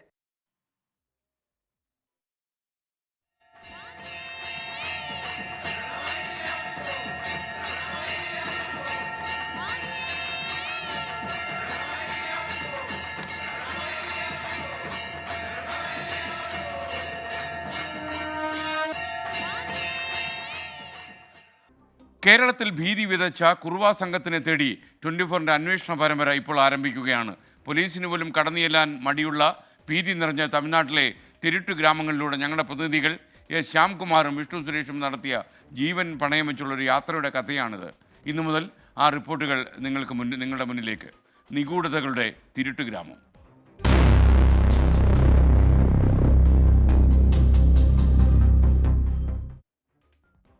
നമ്മുടെ നാടിനെയാകെ ഭീതിയിലാക്കിയ കുറുവ മോഷണ സംഘത്തിൻ്റെ ഗ്രാമത്തിലേക്ക് ഒരു സാഹസിക യാത്ര നടത്തുകയാണ് 24-ന്റെ വാർത്താ സംഘം. എറണാകുളത്ത് പിടിയിലായ കുറുവ മോഷണ സംഘത്തിൽ ഉൾപ്പെട്ട സന്തോഷ് സെൽവൻ്റെ തേനിയിലെ സ്വന്തം വീട്ടിലേക്കാണ് ആദ്യമായി ഒരു വാർത്താ സംഘം കടന്നു ചെല്ലുന്നത്. ഓരോ മോഷണത്തിന് ശേഷവും സന്തോഷ് സെൽവൻ നാട്ടിലേക്ക് എത്താറുണ്ടെന്ന് 24 വാർത്താ സംഘത്തോട് തമിഴ്നാട് പോലീസ് വ്യക്തമാക്കുകയും ചെയ്തു.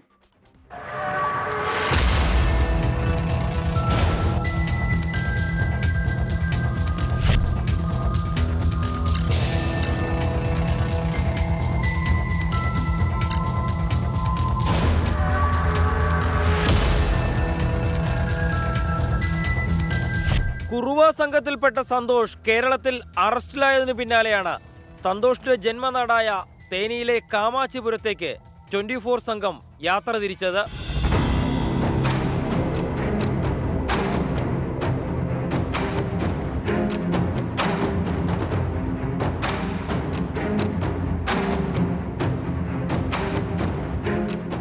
ഇതാണ് കേരളത്തെ കഴിഞ്ഞ കുറച്ച് ദിവസങ്ങളായി വിറപ്പിച്ച സന്തോഷ് സെൽവത്തിൻ്റെ വീടിരിക്കുന്ന ഗ്രാമം. ഇവിടെ നിന്ന് മുന്നോട്ട് പോയാൽ സന്തോഷിൻ്റെ വീടുൾപ്പെടെ നിരവധി തിരുട്ട് ഗ്രാമത്തിലെ ആളുകളുടെ വീടുകളുമുണ്ട്.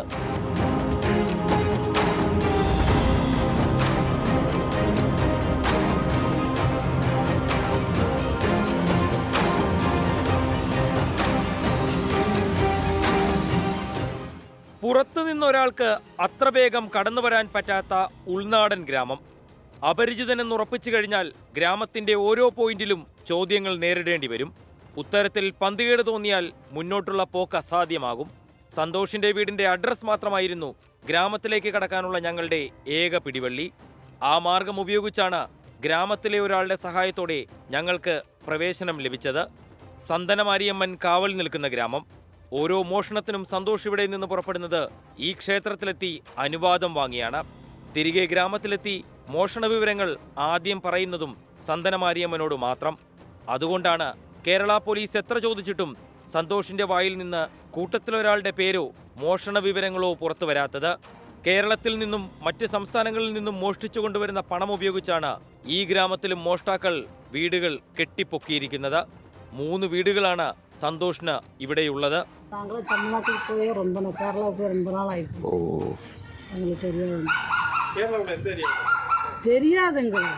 കേരളത്തിൽ ആക്രി സാധനങ്ങൾ പെറുക്കലാണ് ജോലി എന്നാണ് നാട്ടിൽ സന്തോഷ് പറഞ്ഞത്. அவங்க கல்லு தான் உடைப்பாங்க, கல்லு உடைப்பாங்க. இந்த நம்ம பாட்டதாகரம் பறிக்க போடுறேன்னு சொல்லுவாங்க. வந்தா ശരിക്കാ அதான் தெரியும். സന്തോഷ് പിടിയിലായ ശേഷം കേരള പോലീസ് ഇവിടെ എത്തിയിരുന്നു. അപ്പോഴേക്കും സന്തോഷിന്റെ കൂട്ടാളികളടക്കം ഗ്രാമത്തിൽ നിന്നും കൂട്ടത്തോടെ മുങ്ങി. കേരള പോലീസ് ഇനിയും എത്തുമോ എന്ന പേടിയുള്ളതിനാൽ മറ്റ് സംസ്ഥാനങ്ങളിലേക്ക് പോയിരിക്കാമെന്നാണ് തമിഴ്നാട് പോലീസും പറയുന്നത്. ഇതോടെ മറ്റ് സംസ്ഥാനങ്ങളിലും ഉടൻ മോഷണം നടക്കുമെന്നുറപ്പായി. തിരുവമ്പേരൂർ ഗ്യാങ്ങിലുള്ള ഏക വനിതാ മോഷ്ടാവ് സന്തോഷിന്റെ ഭാര്യയാണ്. മോഷണമുതലുകൾ സ്വന്തമാക്കാൻ ആരെയും അപായപ്പെടുത്താനോ കൊലപ്പെടുത്താനോ പോലും മടിയില്ലാത്ത സംഘത്തിലെ അംഗങ്ങൾ കൂടിയാണിവർ. സന്തോഷ് സെൽവത്തിൽ ഒതുങ്ങുന്നില്ല ഈ നാട്ടിലെ കുറുവ സംഘത്തിന്റെ സാന്നിധ്യം. കൂടുതൽ ആളുകളുണ്ട് എന്നാണ് പോലീസുമായി സംസാരിക്കുമ്പോൾ മനസ്സിലാകുന്നത്. 4 വർഷം മുമ്പാണ് സന്തോഷ് ഏറ്റവും അവസാനമായി ഇങ്ങോട്ടേക്ക് എത്തിയതെന്നും നാട്ടുകാർ സ്ഥിരീകരിക്കുന്നുണ്ട്. കേരളത്തിൽ സന്തോഷിനൊപ്പം മറ്റാരെങ്കിലും ഇവിടെ നിന്ന് എത്തിയിട്ടുണ്ടോ എന്നും പോലീസ് പരിശോധിക്കുന്നു. തേനിയിൽ നിന്ന് അഭിജിത്തിനും എസ് ശ്യാംകുമാറിനൊപ്പം വിഷ്ണു സുരേഷ്, 24.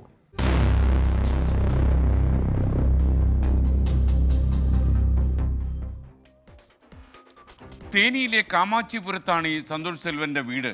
അപരിചിതരായ ആരിവിടേക്ക് കടന്നു ചെന്നാലും മുക്കിലും മൂലയിലും നിരീക്ഷിക്കാൻ കുറേ ആളുകൾ. ശ്യാംകുമാറും വിഷ്ണു സുരേഷും അങ്ങനെയാണ്, അവരെ കടന്നാണ് ഇവിടെ എത്തിച്ചേർന്നത്. കൂടുതൽ വിവരങ്ങളുമായി തിരുട്ട് ഗ്രാമത്തിലേക്ക് യാത്ര ചെയ്ത ഞങ്ങളുടെ പ്രതിനിധികൾ എസ് ശ്യാംകുമാറും വിഷ്ണു സുരേഷും തത്സമയം ചേരുകയാണ്. ശ്യാംകുമാർ, ഈ തിരുട്ട് ഗ്രാമത്തിലേക്ക് യാത്ര പോകാൻ ഒരാൾ തീരുമാനിച്ചാൽ അത് അത്ര എളുപ്പമാണോ?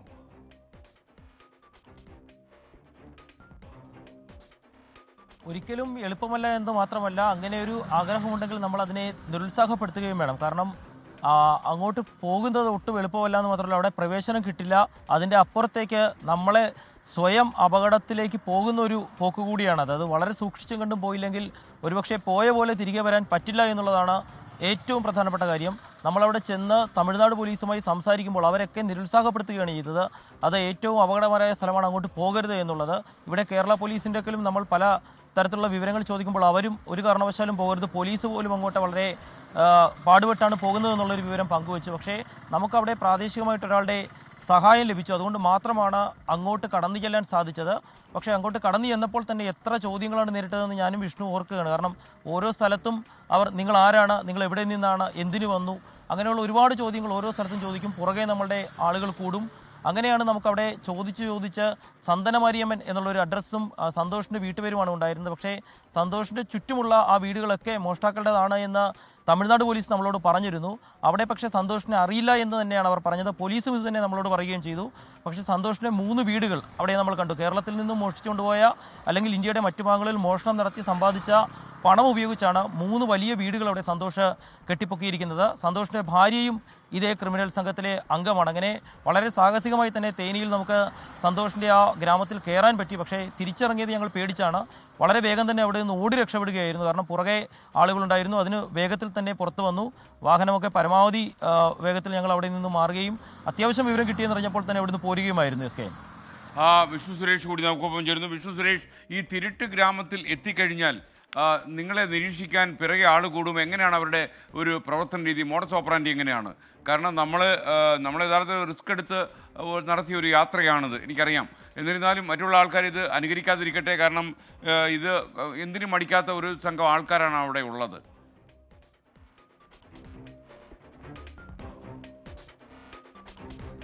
കാര്യമായ ഇൻപുട്ടുകൾ ലഭിക്കാൻ നമുക്ക് ഭയങ്കര ബുദ്ധിമുട്ടായിരുന്നു. എവിടെ നിന്നും സംസാരിച്ചിട്ട് ആളുകളൊന്നും പറയുന്നില്ലായിരുന്നു. പിന്നീട് ഈ അഡ്രസ്സ് തേടി, ഇത് അഡ്രസ്സ് ശരിയാണോ എന്ന് പോലും അറിയില്ല, ഈ അഡ്രസ്സ് തേടിയാണ് അങ്ങോട്ടേക്ക് എത്തിയത്. പിന്നീട് ഈ അഡ്രസ്സ് സ്ഥിരീകരിക്കുന്നു.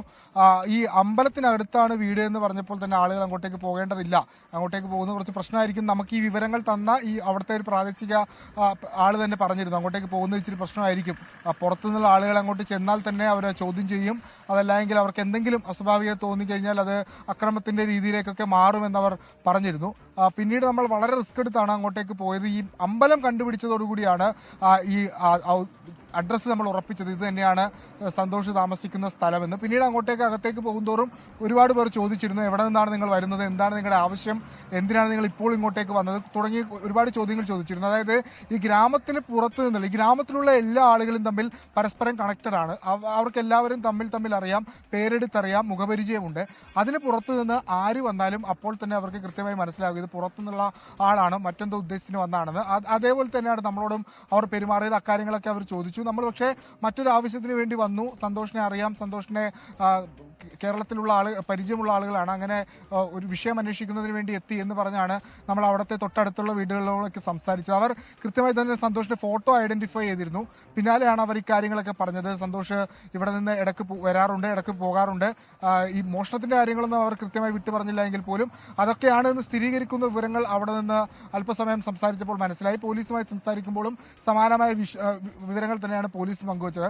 അങ്ങോട്ടേക്കുള്ള യാത്ര ദുഷ്കരമാണ്. അത് ഇവിടുത്തെ മാത്രമല്ല, ഇത് തേനിയിലെ ഒരു ഗ്രാമമാണ്. ഇതിനപ്പുറത്ത് ഇനിയിപ്പോൾ നമ്മൾ വരും ദിവസങ്ങളൊക്കെ പുറത്തുവിടാൻ പോകുന്ന എപ്പിസോഡുകളൊക്കെ അത്രയും ഗുരുതരം സ്വഭാവമുള്ള, വളരെ തീവ്ര സ്വഭാവമുള്ള സ്ഥലങ്ങളാണ്. അങ്ങോട്ടേക്ക് പോലീസുകാർക്കും കേരള പോലീസിനൊക്കെ തന്നെ അകത്തേക്ക് ചെല്ലണമെങ്കിൽ അവരുടെ ഒരു അനുമതി ആദ്യം എടുക്കണം. അതിനുശേഷം മാത്രമേ അങ്ങോട്ടേക്ക് കയറാൻ പറ്റുള്ളൂ. അപ്പം അങ്ങനെ ഒരു സ്ഥലത്തേക്കാണ് നമ്മൾ പോയത്.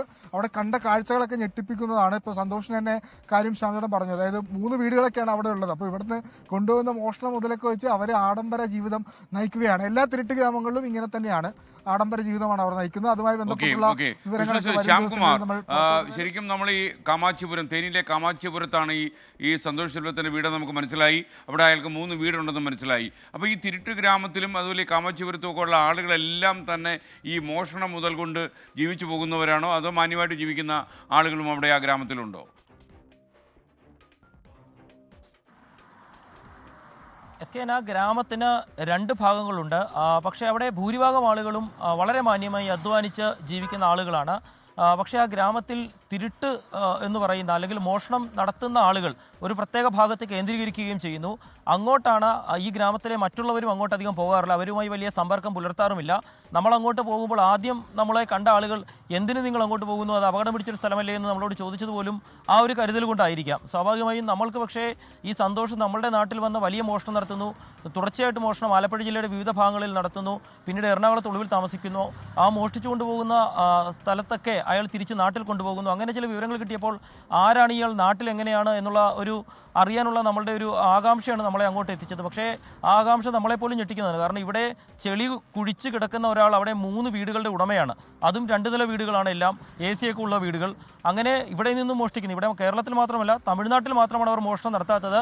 കർണാടകത്തിലും ആന്ധ്രയിലും ഒക്കെ മഹാരാഷ്ട്രയിലും ഒക്കെ പോയി മോഷ്ടിക്കുന്നവർ ആ സ്വത്ത് എല്ലാം കൊണ്ടാണ് ഇവിടെ ഈ വീടുകളൊക്കെ ഉണ്ടാക്കുന്നത്. എന്നിട്ട് നമ്മുടെ നാട്ടിൽ ആക്രി പെറുക്കാനും കല്ലുപണിക്കും ഒക്കെ വരുന്നൊരു അവസ്ഥയുമുണ്ട്. ഏതായാലും അവിടെ ആ ഗ്രാമത്തെ മുഴുവനായി നമുക്ക് അങ്ങനെ പറയാൻ സാധിക്കില്ല. പക്ഷേ ആ ഗ്രാമത്തിന്റെ ഒരു ഭാഗത്ത് ഇതുപോലെ കള്ളന്മാർ കൂട്ടമായി താമസിക്കുന്ന സ്ഥലമാണ്. പോലീസ് വേറൊരു കാര്യം, ഈ തിരുട്ട് ഗ്രാമത്തിലെ ആളുകളൊക്കെ ഈ മോഷണമൊക്കെ നിർത്തി മാന്യന്മാരായി എന്നൊരു വാർത്ത ഇടയ്ക്ക് വരുന്നുണ്ടായിരുന്നു. നമ്മുടെ അന്വേഷണത്തിൽ എന്താ മനസ്സിലായത്? SKN, തമിഴ്നാട്ടിൽ ഒരു തിരുട്ട് ഗ്രാമമല്ല, അത് തമിഴ്നാടിൻ്റെ വിവിധ ഭാഗങ്ങൾ. അടുത്ത ദിവസങ്ങളൊക്കെ നമ്മൾ അതിൻ്റെ കൂടുതൽ വിശദാംശങ്ങൾ പുറത്തുവിടുന്നുണ്ട്. അപ്പോൾ SKN പറഞ്ഞ പോലെ തന്നെ അവിടെ പലരും ഇത് കുലത്തൊഴിലായി ചെയ്തു വന്നവരാണ്. പക്ഷേ ഇപ്പോൾ വിദ്യാഭ്യാസം ലഭിക്കുകയും കൂടുതൽ ജോലി സാഹചര്യം ചെയ്യുകയും നിരന്തരമായി പോലീസ് പല സംസ്ഥാനങ്ങളിൽ നിന്ന് ഇവരെ പിടിച്ചുകൊണ്ട് പോവുകയും ഒക്കെ ചെയ്യുന്നതോടുകൂടി ഇവർ പലരും ഒരു പകുതിയിലേറെ പേർ ഈ തൊഴിൽ വിട്ടിട്ടുണ്ട്, പല സ്ഥലങ്ങളിലും ജോലി ചെയ്യുന്നുണ്ട്. അങ്ങനെ മാറിയവരെ ഒരുപാട് പേരെ തമിഴ്നാട് പോലീസ് നമുക്ക് തന്നെ അവരുടെ വിശദാംശങ്ങൾ നൽകുകയും ചെയ്തു. പക്ഷേ തമിഴ്നാട്ടിൽ ഒരു തിരുട്ട് ഗ്രാമമല്ല, ഓരോ തിരുട്ട് ഗ്രാമത്തിൻ്റെയും സ്വഭാവം വ്യത്യസ്തമാണ്. അവിടെ നിന്ന് വരുന്ന ആളുകളുടെ മോഡ് ഓഫ് ഓപ്പറൻഡി വ്യത്യസ്തമാണ്. അങ്ങോട്ടാണ് അവിടെ നിന്നുള്ള അതിക്രൂരന്മാർ വരുന്നുണ്ട്, ചില മജിഷ്യന്മാരെ പോലുള്ള കള്ളന്മാർ ഇങ്ങോട്ട് വരുന്നുണ്ട്. അങ്ങനെ അവരുടെ ഇനിയുള്ള ദിവസങ്ങളിലെ ഓരോ ഗ്രാമത്തിൻ്റെയും പ്രത്യേകതകളൊക്കെ നമ്മൾ അടുത്ത ദിവസങ്ങളിൽ പുറത്തേക്ക് വിടുന്നുണ്ട്. ഏതായാലും SKN പറഞ്ഞ പോലെ വലിയ മാറ്റം. നിങ്ങൾ ഈ തമിഴ്നാട് പോലീസിനോട് സംസാരിക്കും, പ്രത്യേകിച്ച് തിരുട്ട് ഗ്രാമത്തിലേക്ക് സുരക്ഷയില്ലാതെ പോകുക വലിയ അപകടമാണ് എന്ന് നമുക്കറിയാം. അപ്പോൾ തമിഴ്നാട് പോലീസിനോട് സഹായം തേടിയപ്പോൾ ഈ തിരുട്ട് ഗ്രാമത്തെക്കുറിച്ചും ഈ മോഷ്ടാക്കളെക്കുറിച്ചും പ്രത്യേകിച്ച് സന്തോഷ് സെൽവത്തെക്കുറിച്ചൊക്കെയുള്ള അവരുടെ ഒരു അഭിപ്രായം എന്തായിരുന്നു? എസ് പോലീസുകാരുടെ ഒരു വിവരങ്ങൾ അവർ തന്ന വിവരങ്ങൾ വലിയ ഉപകാരപ്പെട്ടു എന്ന് വേണമെങ്കിൽ പറയാം. പക്ഷേ അവരെപ്പോഴും പറഞ്ഞത് നിങ്ങൾ അങ്ങോട്ടേക്ക് പോകരുത് എന്നൊരു നിർദ്ദേശം അവരുടെ ഭാഗത്തുനിന്നുണ്ടായിരുന്നു. ഞങ്ങളുടെ സഹായമില്ലാതെ അങ്ങോട്ടേക്ക് പോകരുതെന്നാണ് അവർ നിർദ്ദേശിച്ചത്. സാധാരണഗതിയിൽ ഇവിടെ നിന്ന് കേരള പോലീസ് പോലും മോഷണ മുതലുകൾ റിക്കവർ ചെയ്യാൻ അങ്ങോട്ട് എത്തുമ്പോൾ ആദ്യം ഈ തൊട്ടടുത്തുള്ള പോലീസ് സ്റ്റേഷനിൽ ചെന്ന് അവരോട് സംസാരിച്ച് ആ പോലീസുകാർ പിന്നെ ഈ ഗ്രാമത്തിൽ പോയി ഇങ്ങനെ നിങ്ങൾ മോഷ്ടിച്ച മുതലുകൾ കൊടുക്കണം, അവർ ഇങ്ങോട്ടേക്ക് എത്തുമെന്നെല്ലാം പറഞ്ഞൊരു ഡീൽ ഉറപ്പിച്ച ശേഷമാണ് അങ്ങോട്ടേക്ക് സാധാരണഗതിയിൽ പോകാറുള്ളത്. അപ്പോൾ അത്തരം സന്ദേശങ്ങളൊക്കെ അവർ നമ്മളോടും പറഞ്ഞിരുന്നു. ഈ സന്തോഷ് സെൽവവുമായി ബന്ധപ്പെട്ട് നമ്മൾ ഈ ചിത്രങ്ങൾ കാണിച്ചാണ് പോലീസുകാരോട് സംസാരിച്ചത്. അവർ പറഞ്ഞ ഒരു പ്രധാനപ്പെട്ട പോയിന്റ് സന്തോഷ് തിരുവമ്പേരൂർ ഗ്യാങ്ങിൽ ഉൾപ്പെട്ട ആളാണ് എന്നാണ്. അതായത് അവിടെ ഈ സ്നാച്ചിങ്, അതായത് മാല പൊട്ടിക്കലടക്കം നടത്തുന്ന ഒരു ഗ്യാങ്ങാണ് തിരുവമ്പേരൂർ ഗ്യാങ്. അവർ ഈ കൊലയും എല്ലാം നടത്തുന്ന ഗ്യാങ്ങാണ്. അപ്പോൾ ആ ഗ്യാങ്ങിൽ ഉൾപ്പെട്ട ആളാണ് സന്തോഷ് എന്നൊരു വിവരം ഈ പോലീസുകാർ പ്രാദേശിക ലോക്കൽ പോലീസ് സ്റ്റേഷനിലെ പോലീസുകാരെ സംസാരിച്ചപ്പോൾ അവർ പറഞ്ഞിരുന്നു. ഫോട്ടോ ഐഡന്റിഫൈ ചെയ്ത ശേഷം പിന്നീടാണ് അവർ പറഞ്ഞത് ഇവർ തമിഴ്നാട്ടിൽ നിന്ന് നിലവിൽ തേനിയിലേക്ക് മാറിയിട്ടുണ്ട്, അപ്പോൾ ആ അഡ്രസ്സിൽ ഒന്ന് അന്വേഷിച്ച് നോക്കൂ എന്നൊരു ഫീഡ്ബാക്ക് അവരിൽ നിന്ന് ലഭിച്ചു. ആ ഫീഡ്ബാക്കിന്റെ അടിസ്ഥാനത്തിലാണ് അങ്ങോട്ടേക്ക് പോയത്. ഈ പ്രത്യേകിച്ച് ഈ കുറുവ സംഘങ്ങളും അതോടൊപ്പം തന്നെ വിവിധ തരത്തിലുള്ള തിരുട്ട് ഗ്രാമം, വിവിധ മോഡസ് ഓഫ് ഓപ്പറാൻഡി ഉള്ള ആളുകളുണ്ട്. ഇതെല്ലാവരെക്കുറിച്ചും ഒരു കൃത്യമായ ധാരണ അവിടുത്തെ പോലീസുകാർക്കുണ്ട്. പക്ഷേ ഇവരെ പിടികൂടുക, ഇവരുടെ ഡാറ്റാബേസ് ഉണ്ടാക്കുക എന്നൊക്കെ അവിടുത്തെ പോലീസിനെ സംബന്ധിച്ചിടത്തോളം ശ്രമകരമായ ദൗത്യമാണ് നമുക്ക് മനസ്സിലായി അവരോട് സംസാരിക്കുമ്പോൾ തന്നെ. ഏതെങ്കിലും കേസ് ഉണ്ടാകുമ്പോൾ ആ പോലീസുകാർ അങ്ങോട്ടേക്ക് ഇപ്പോൾ കർണാടകയിൽ നിന്നോ ഡൽഹിയിൽ നിന്നോ കേരളത്തിൽ നിന്നൊക്കെ പോലീസുകാർ അങ്ങോട്ട് ചെല്ലും. അവിടെയുള്ള ആളുകൾക്ക് വേണ്ടിയുള്ള സഹായങ്ങളൊക്കെ, പോലീസുകാർക്ക് വേണ്ട സഹായങ്ങളൊക്കെ അവിടുത്തെ ലോക്കൽ പോലീസ് ചെയ്തു കൊടുക്കുക. അതിനപ്പുറത്തേക്ക് അവരെ തടയാനോ അതല്ലെങ്കിൽ മറ്റ് മോഷണത്തിൽ നിന്ന് പിന്തിരിപ്പിക്കാനുള്ള ശ്രമങ്ങളൊക്കെ വലിയ പാടാണ് അവിടുത്തെ ലോക്കൽ പോലീസിനെ സംബന്ധിച്ചിടത്തോളം. എന്നാൽ പോലും ഒരു കൂടുതൽ ആളുകളൊക്കെ, ഒരു 50% ആളുകളൊക്കെ മാറിയിട്ടുണ്ട്. ഈ ഗ്രാമത്തെ അപ്പാടെ ഇങ്ങനെ തിരുട്ട് ഗ്രാമം എന്ന് ആക്ഷേപിക്കുന്നത് പഴയ ഒരു കാലം വെച്ചിട്ടാണ് ഇപ്പോൾ പറയുന്നത്. പക്ഷേ അതിൽ നിന്ന് ഒരു 50% ഒക്കെ മാറിയിട്ടുണ്ട്. സുരേഷ്, അപ്പോൾ ശ്യാംകുമാർ ഒരു കാര്യം കൂടി, അതായത് നിങ്ങൾ ദിവസങ്ങൾ നീണ്ട ഒരു ഓപ്പറേഷനാണ് ഓപ്പറേഷൻ തിരുട്ട് ഗ്രാമം നിങ്ങൾ നടപ്പിലാക്കിയത്. അപ്പോൾ ഈ യാത്രയിൽ നിങ്ങൾ ഏറ്റവും ഭയപ്പെടുത്തിയ കാര്യം എന്താണ്? അതുകൂടി ചോദിച്ചുകൊണ്ട് നമുക്ക് ഇന്നത്തെ ആദ്യത്തെ എപ്പിസോഡ് ഇവിടെ അവസാനിപ്പിക്കാം. ഞങ്ങളെ ഏറ്റവും ഭയപ്പെടുത്തിയ കാര്യം ഞാൻ നേരത്തെ പറഞ്ഞ പോലെ തമിഴ്നാട്ടിലെ മറ്റൊരു തിരുട്ട് ഗ്രാമത്തിൽ, അതിൻ്റെ വിശദാംശങ്ങൾ ഒരുപക്ഷെ നാളെ നമുക്ക് നൽകാൻ സാധിക്കും. അവിടെ ചെന്നപ്പോൾ തന്നെ നമ്മളെ ആ ഗ്രാമത്തിലുള്ളവർ വളഞ്ഞ രീതിയാണ്. നമ്മൾ ഒരിക്കലും നമ്മുടെ നാട്ടിലൊക്കെ അടുത്തുള്ള സ്ഥലങ്ങളിലൊക്കെ പോകുമ്പോൾ മറ്റുള്ളവർ നമ്മളെ നിരീക്ഷിക്കുകയോ അല്ലെങ്കിൽ നമ്മുടെ പുറകെ വരികയോ ഒന്നും ചെയ്യില്ല. പക്ഷേ ഇത് അവിടെ ചെന്നപ്പോൾ മുതൽ ഞങ്ങളുടെ പുറകെ ആളുകൾ വരികയും ഒരു പ്രത്യേക സ്ഥലത്ത് വെച്ച് ഞങ്ങളെ അവർ വളഞ്ഞ് നടുക്കാക്കുകയും ചെയ്തു. പിന്നീട് ചോദ്യങ്ങളുടെ ഒരു കൂട്ടമായിരുന്നു. അവിടെ നിന്ന് ചെന്നൈയിൽ പോകണം അങ്ങനെയൊക്കെ പറഞ്ഞാണ് ഞങ്ങൾ അവിടെ നിന്ന് ഇവിടെ റൂം കിട്ടുമോ എന്നൊക്കെ ചോദിച്ചാണ്. അതിനൊക്കെ നല്ല ചീത്തയാണ് കേട്ടത്. അതൊക്കെ കേട്ടിട്ട് അവിടെ നിന്ന് പോകുന്നു വണ്ടിയിൽ കയറി നമ്മളുടെ പുറകെ അവർ ബൈക്കുകൾ ഉൾപ്പെടെ കുറേ ദൂരത്തോളം സഞ്ചരിച്ചു. അവിടെ നിന്നും പോകുന്ന ശേഷവും ഞങ്ങൾ തിരിഞ്ഞു നോക്കുകയായിരുന്നു അവരെങ്ങാണ്ട് ഞങ്ങൾ താമസിക്കുന്ന സ്ഥലത്തൊക്കെ വന്നിട്ടുണ്ടോ എന്നുള്ളത്. അന്ന് രാത്രിയിൽ സത്യം പറഞ്ഞാൽ ഉറങ്ങാൻ പോലും പേടിയായിരുന്നു. അങ്ങനെ അവിടെ നിന്ന് രക്ഷപ്പെട്ട് സത്യം പറഞ്ഞാൽ പോകുന്നത്. അതിൻ്റെ വിശദാംശങ്ങൾ നാളത്തെ നമ്മുടെ വാർത്തയിൽ ഉണ്ടാകും. ഏതായാലും അതൊരു വല്ലാത്തൊരു അനുഭവമായിരുന്നു SKN. Okay, thank you Vishnu Suresh, thank you Shyamkumar. ശരിക്കും ഒരു സാഹസിക യാത്ര തന്നെയായിരുന്നു. തിരുട്ട് ഗ്രാമത്തിലെ ആളുകൾ നമ്മുടെ സ്വൈര്യം കെടുത്താനായി, നമ്മുടെ ഉറക്കം കൊടുത്താനായി നമ്മുടെ നാടുകളിലേക്ക് വരുന്ന സമയത്ത് ഇവരെ അന്വേഷിച്ച് നമ്മൾ ഇവരുടെ ഗ്രാമത്തിലേക്ക് പോയി. നമ്മളെ നടക്കുന്ന കുറേ സംഭവങ്ങൾ ഇവരുടെ അന്വേഷണത്തിൽ മനസ്സിലായിട്ടുണ്ട്. നമ്മുടെ പോലീസും ഇതിൻ്റെ പിന്നാലെയുണ്ട് എന്നാണ് ഞാൻ മനസ്സിലാക്കുന്നത്. തമിഴ്നാട്ടിൽ ഒരു തിരുട്ട് ഗ്രാമമേ ഉണ്ടായിരുന്നുള്ളൂ എന്നായിരുന്നു നമ്മുടെ ചെന്ന്. എന്നാൽ കുറേ തിരുട്ട് ഗ്രാമങ്ങൾ അവിടെയുണ്ട്. മോഷണം നടത്തി മാത്രം ജീവിതം നയിക്കുന്ന കുറച്ച് ആൾക്കാരും ഈ ഗ്രാമത്തിലുണ്ട്. പക്ഷേ കുറേ ആളുകളൊക്കെ പരിവർത്തനം വന്ന് നല്ല രീതിയിൽ ജീവിക്കുന്നുമുണ്ട്. ഈ തിരുട്ട് ഗ്രാമത്തിലെ കുറച്ച് കൂടുതൽ തീവ്രമായ കഥയുമായി ഈ പരമ്പരയുടെ 2ാം ഭാഗം നാളെ രാത്രി 9:30 മണിക്ക് പ്രൈം ടൈമിൽ സംപ്രേഷണം ചെയ്യും. കാത്തിരിക്കുക. വലുതായിട്ട് ഭയപ്പെടുത്തിയില്ലല്ലോ. ചില ആൾക്കാരൊക്കെ നാളെ സന്ദേശം കണ്ടില്ലെങ്കിൽ എനിക്ക് ഉറക്കത്തിൽ എണീക്കാൻ വയ്യാതെ പോലെ പനി പിടിച്ചു പോയി എന്ന് മനസ്സിലാക്കണമെന്നാണ് റീന സതീഷിനെ പോലെ ചില ആൾക്കാർ യൂട്യൂബിൽ പറഞ്ഞിരിക്കുന്നത്. ആർക്കും പനിയൊന്നും പിടിക്കില്ല. ആ രീതിയിലേ നമ്മൾ ഈ വാർത്ത സംപ്രേഷണം ചെയ്യൂ. പ്രേക്ഷകർക്ക് വീണ്ടും സ്വാഗതം. പ്രൈം ടൈമിൻ്റെ അവസാന ഘട്ടത്തിലേക്ക് കടക്കുകയാണ്. മൂന്നാറിന് പിന്നാലെ തിരുവനന്തപുരം പൊന്മുടിയിലും കാറിലൊരു അപകടയാത്ര. ഓടുന്ന കാറിൽ എഴുന്നേറ്റ് നിന്നായിരുന്നു അഭ്യാസ പ്രകടനം വിലക്കിയ റോഡിലെ മറ്റ് യാത്രികരോട് ഈ 18-കാരൻ കയറി കയർത്തു. അപകടയാത്രയുടെ ദൃശ്യങ്ങളാണ് പ്രേക്ഷകർ ഇപ്പോൾ കാണുന്നത്. 24 എക്സ്ക്ലൂസീവ്. ഷബീദ് റാവുത്തർ തിരുവനന്തപുരത്ത് നിന്ന് ചേരുന്നു. ഷബീദ്, ഇത് മൂന്നാറിലെ ഗ്യാപ്പ് റോഡിലൊക്കെ മാത്രമായിരുന്നു ഈ കാഴ്ച കാണാൻ കഴിയുമായിരുന്നത്. ഇപ്പോൾ പൊന്മുടിയിലും ഈ കാഴ്ച കാണുകയാണോ?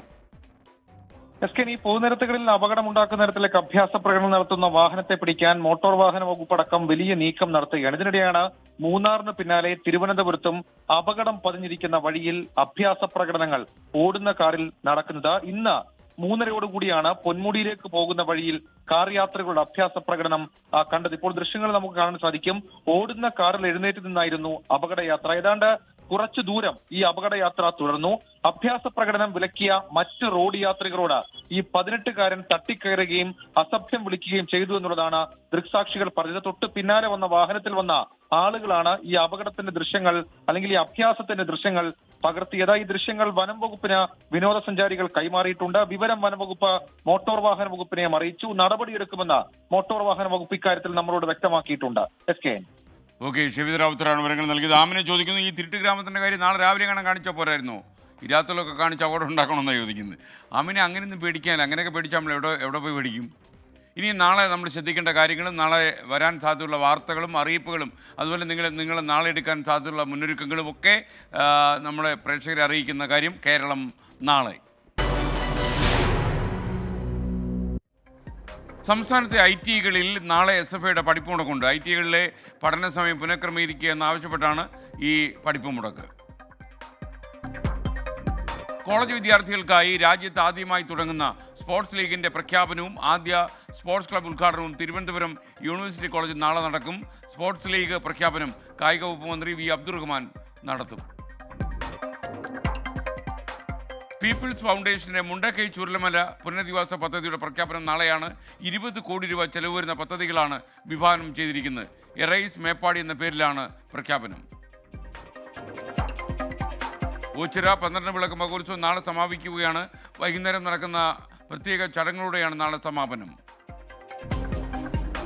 പത്തനംതിട്ടയിലെ നഴ്സിംഗ് വിദ്യാർത്ഥിനി അമ്മുവിൻ്റെ മരണത്തിൽ 3 പ്രതികളുടെയും കസ്റ്റഡി കാലാവധി നാളെ അവസാനിക്കും. പ്രതിഭാഗം നൽകിയ ജാമ്യാപേക്ഷ കോടതി നാളെ പരിഗണിക്കും.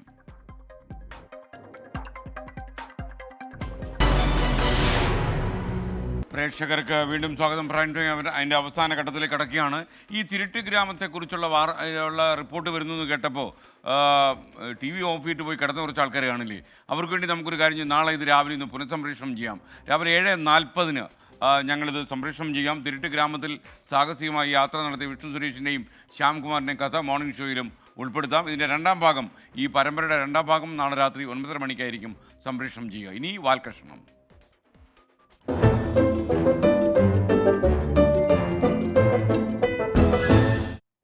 തെരഞ്ഞെടുപ്പ് ഫലം വന്നതു മുതൽ പല പാർട്ടികളിലും പൊട്ടിത്തെറികളും പടലപിണക്കങ്ങളും പരസ്യമായി വന്നിട്ടുണ്ട്. എന്നാൽ മുന്നണികൾക്ക് മുമ്പിൽ ശക്തി കാണിക്കാൻ ഇറങ്ങിയ ഒരാൾ തൻ്റെ പാർട്ടിയുടെ ശക്തി പറഞ്ഞറിയിക്കാൻ എത്തി.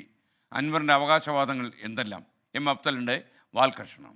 ജയിച്ച പാർട്ടിക്കാരും രണ്ടാം സ്ഥാനം കിട്ടിയ പാർട്ടിക്കാരും ഒക്കെ വോട്ടിൻ്റെ കണക്ക് ഇങ്ങനെ പറയണത് കണ്ടപ്പോൾ ഒരാൾക്കൊരു പൂതി എന്താന്ന് വെച്ചാൽ, ഞങ്ങളില്ലായിരുന്നെങ്കിൽ എന്തായിരുന്നു അവസ്ഥ എന്ന് നാട്ടുകാരോട് വിളിച്ചു പറയാനൊരു പൂതി. ജനങ്ങൾ എങ്ങനെ പ്രതികരിക്കുന്നു എന്ന് അറിയാൻ വളരെ പെട്ടെന്ന് നമുക്ക് കിട്ടിയ ഒരു രാഷ്ട്രീയ സാഹചര്യമാണ്.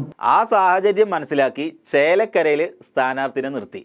പാലക്കാടും വയനാടും ഒക്കെ UDFന് ശക്തി പകർന്നു കൊടുക്കുക എന്ന് മൂപ്പര് തീരുമാനിച്ചു. പ്രിയങ്ക ഗാന്ധി വയനാട്ടിൽ മത്സരിക്കുമ്പോൾ സ്വാഭാവികമായും ദേശീയ രാഷ്ട്രീയത്തിൽ ഇന്ന് ഈ കഴിഞ്ഞ തെരഞ്ഞെടുപ്പിലടക്കം ഗാന്ധി കുടുംബം എടുത്ത ആന്റി ഫാസിസ്റ്റ് സ്റ്റാൻഡിനോടൊപ്പം നമ്മൾ നിൽക്കണം, അവർക്ക് നമ്മൾ പൂർണ്ണമായും പിന്തുണ കൊടുക്കണമെന്ന തീരുമാനമെന്ന് നമ്മൾ പിന്തുണ കൊടുത്തു. അങ്ങനെ ഗാന്ധി കുടുംബം ഇടങ്ങാറാവാണ്ടിരിക്കാൻ വേണ്ടിയിട്ട് വയനാട്ടിലെ കണക്കില്ലാത്ത അൻവർ ഖാന്റെ വോട്ട് പ്രിയങ്ക ഗാന്ധിക്ക് ഇഷ്ടദാനം കൊടുക്കാൻ തീരുമാനിച്ചു. പിന്തുണ കൊടുത്തു. 4 ലക്ഷത്തിൽ ചില്ലാനും വോട്ടും ജയിച്ചു. എന്തൊരു തള്ളാണോ! ആ പിന്തുണ ഇല്ലെങ്കിൽ പ്രിയങ്ക ഗാന്ധിയുടെ അവസ്ഥ ഒന്ന് ആലോചിച്ച് നോക്കി. ഇവിടെ ആന്റി ഗവൺമെന്റ് ഈ പൾസ് ഉണ്ടാക്കിയത് കഴിഞ്ഞ 3 മാസത്തെ നമ്മുടെ ഇടപെടലും ചർച്ചയാണ്. എന്നിട്ട് അപ്പൊ പ്രതിപക്ഷത്തിന് എന്തേന്നു പണി? പ്രതിപക്ഷം ഇപ്പോഴും പറഞ്ഞിട്ട് ആവുന്നില്ലല്ലോ. അതുകൊണ്ട് പ്രതിപക്ഷ നേതാവ് പറ്റുമെങ്കിൽ മൂപ്പരുടെ കസേരന്ന് ഒന്ന് ഇറങ്ങിയിട്ട് അൻവർ ഖാനെ അവിടെ ഒന്ന് കയറ്റിയിരുത്തി കൊടുക്കണം. എങ്ങനെയാ നമ്മൾ മത്സരിക്കാൻ പോകുന്നത്? എങ്ങനെ പോയത്?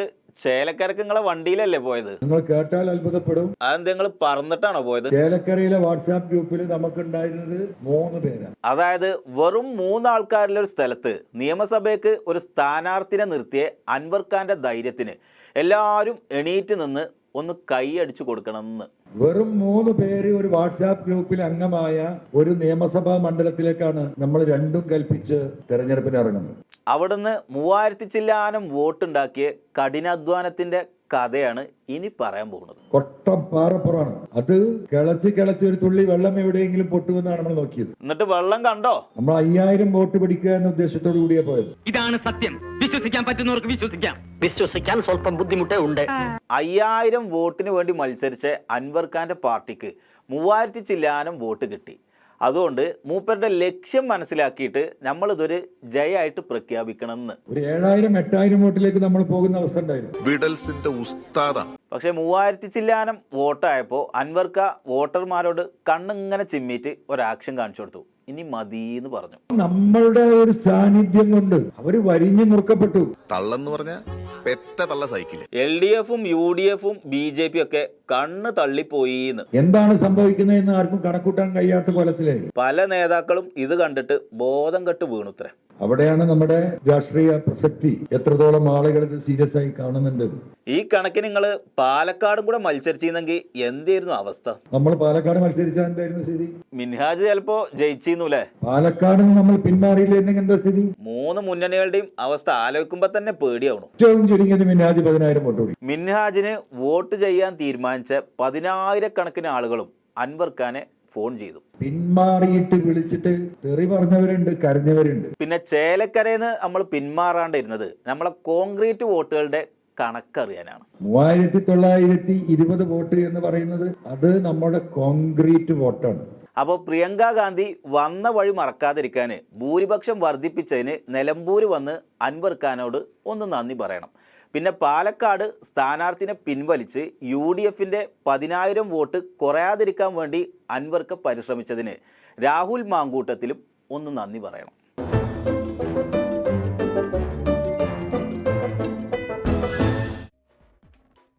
ഇതോടെ പ്രൈം ടൈം അവസാനിക്കുന്നു. ഇനി നമ്മൾ കാണുക നാളെ രാവിലെ 7 മണിക്ക് മോർണിംഗ് ഷോയിൽ.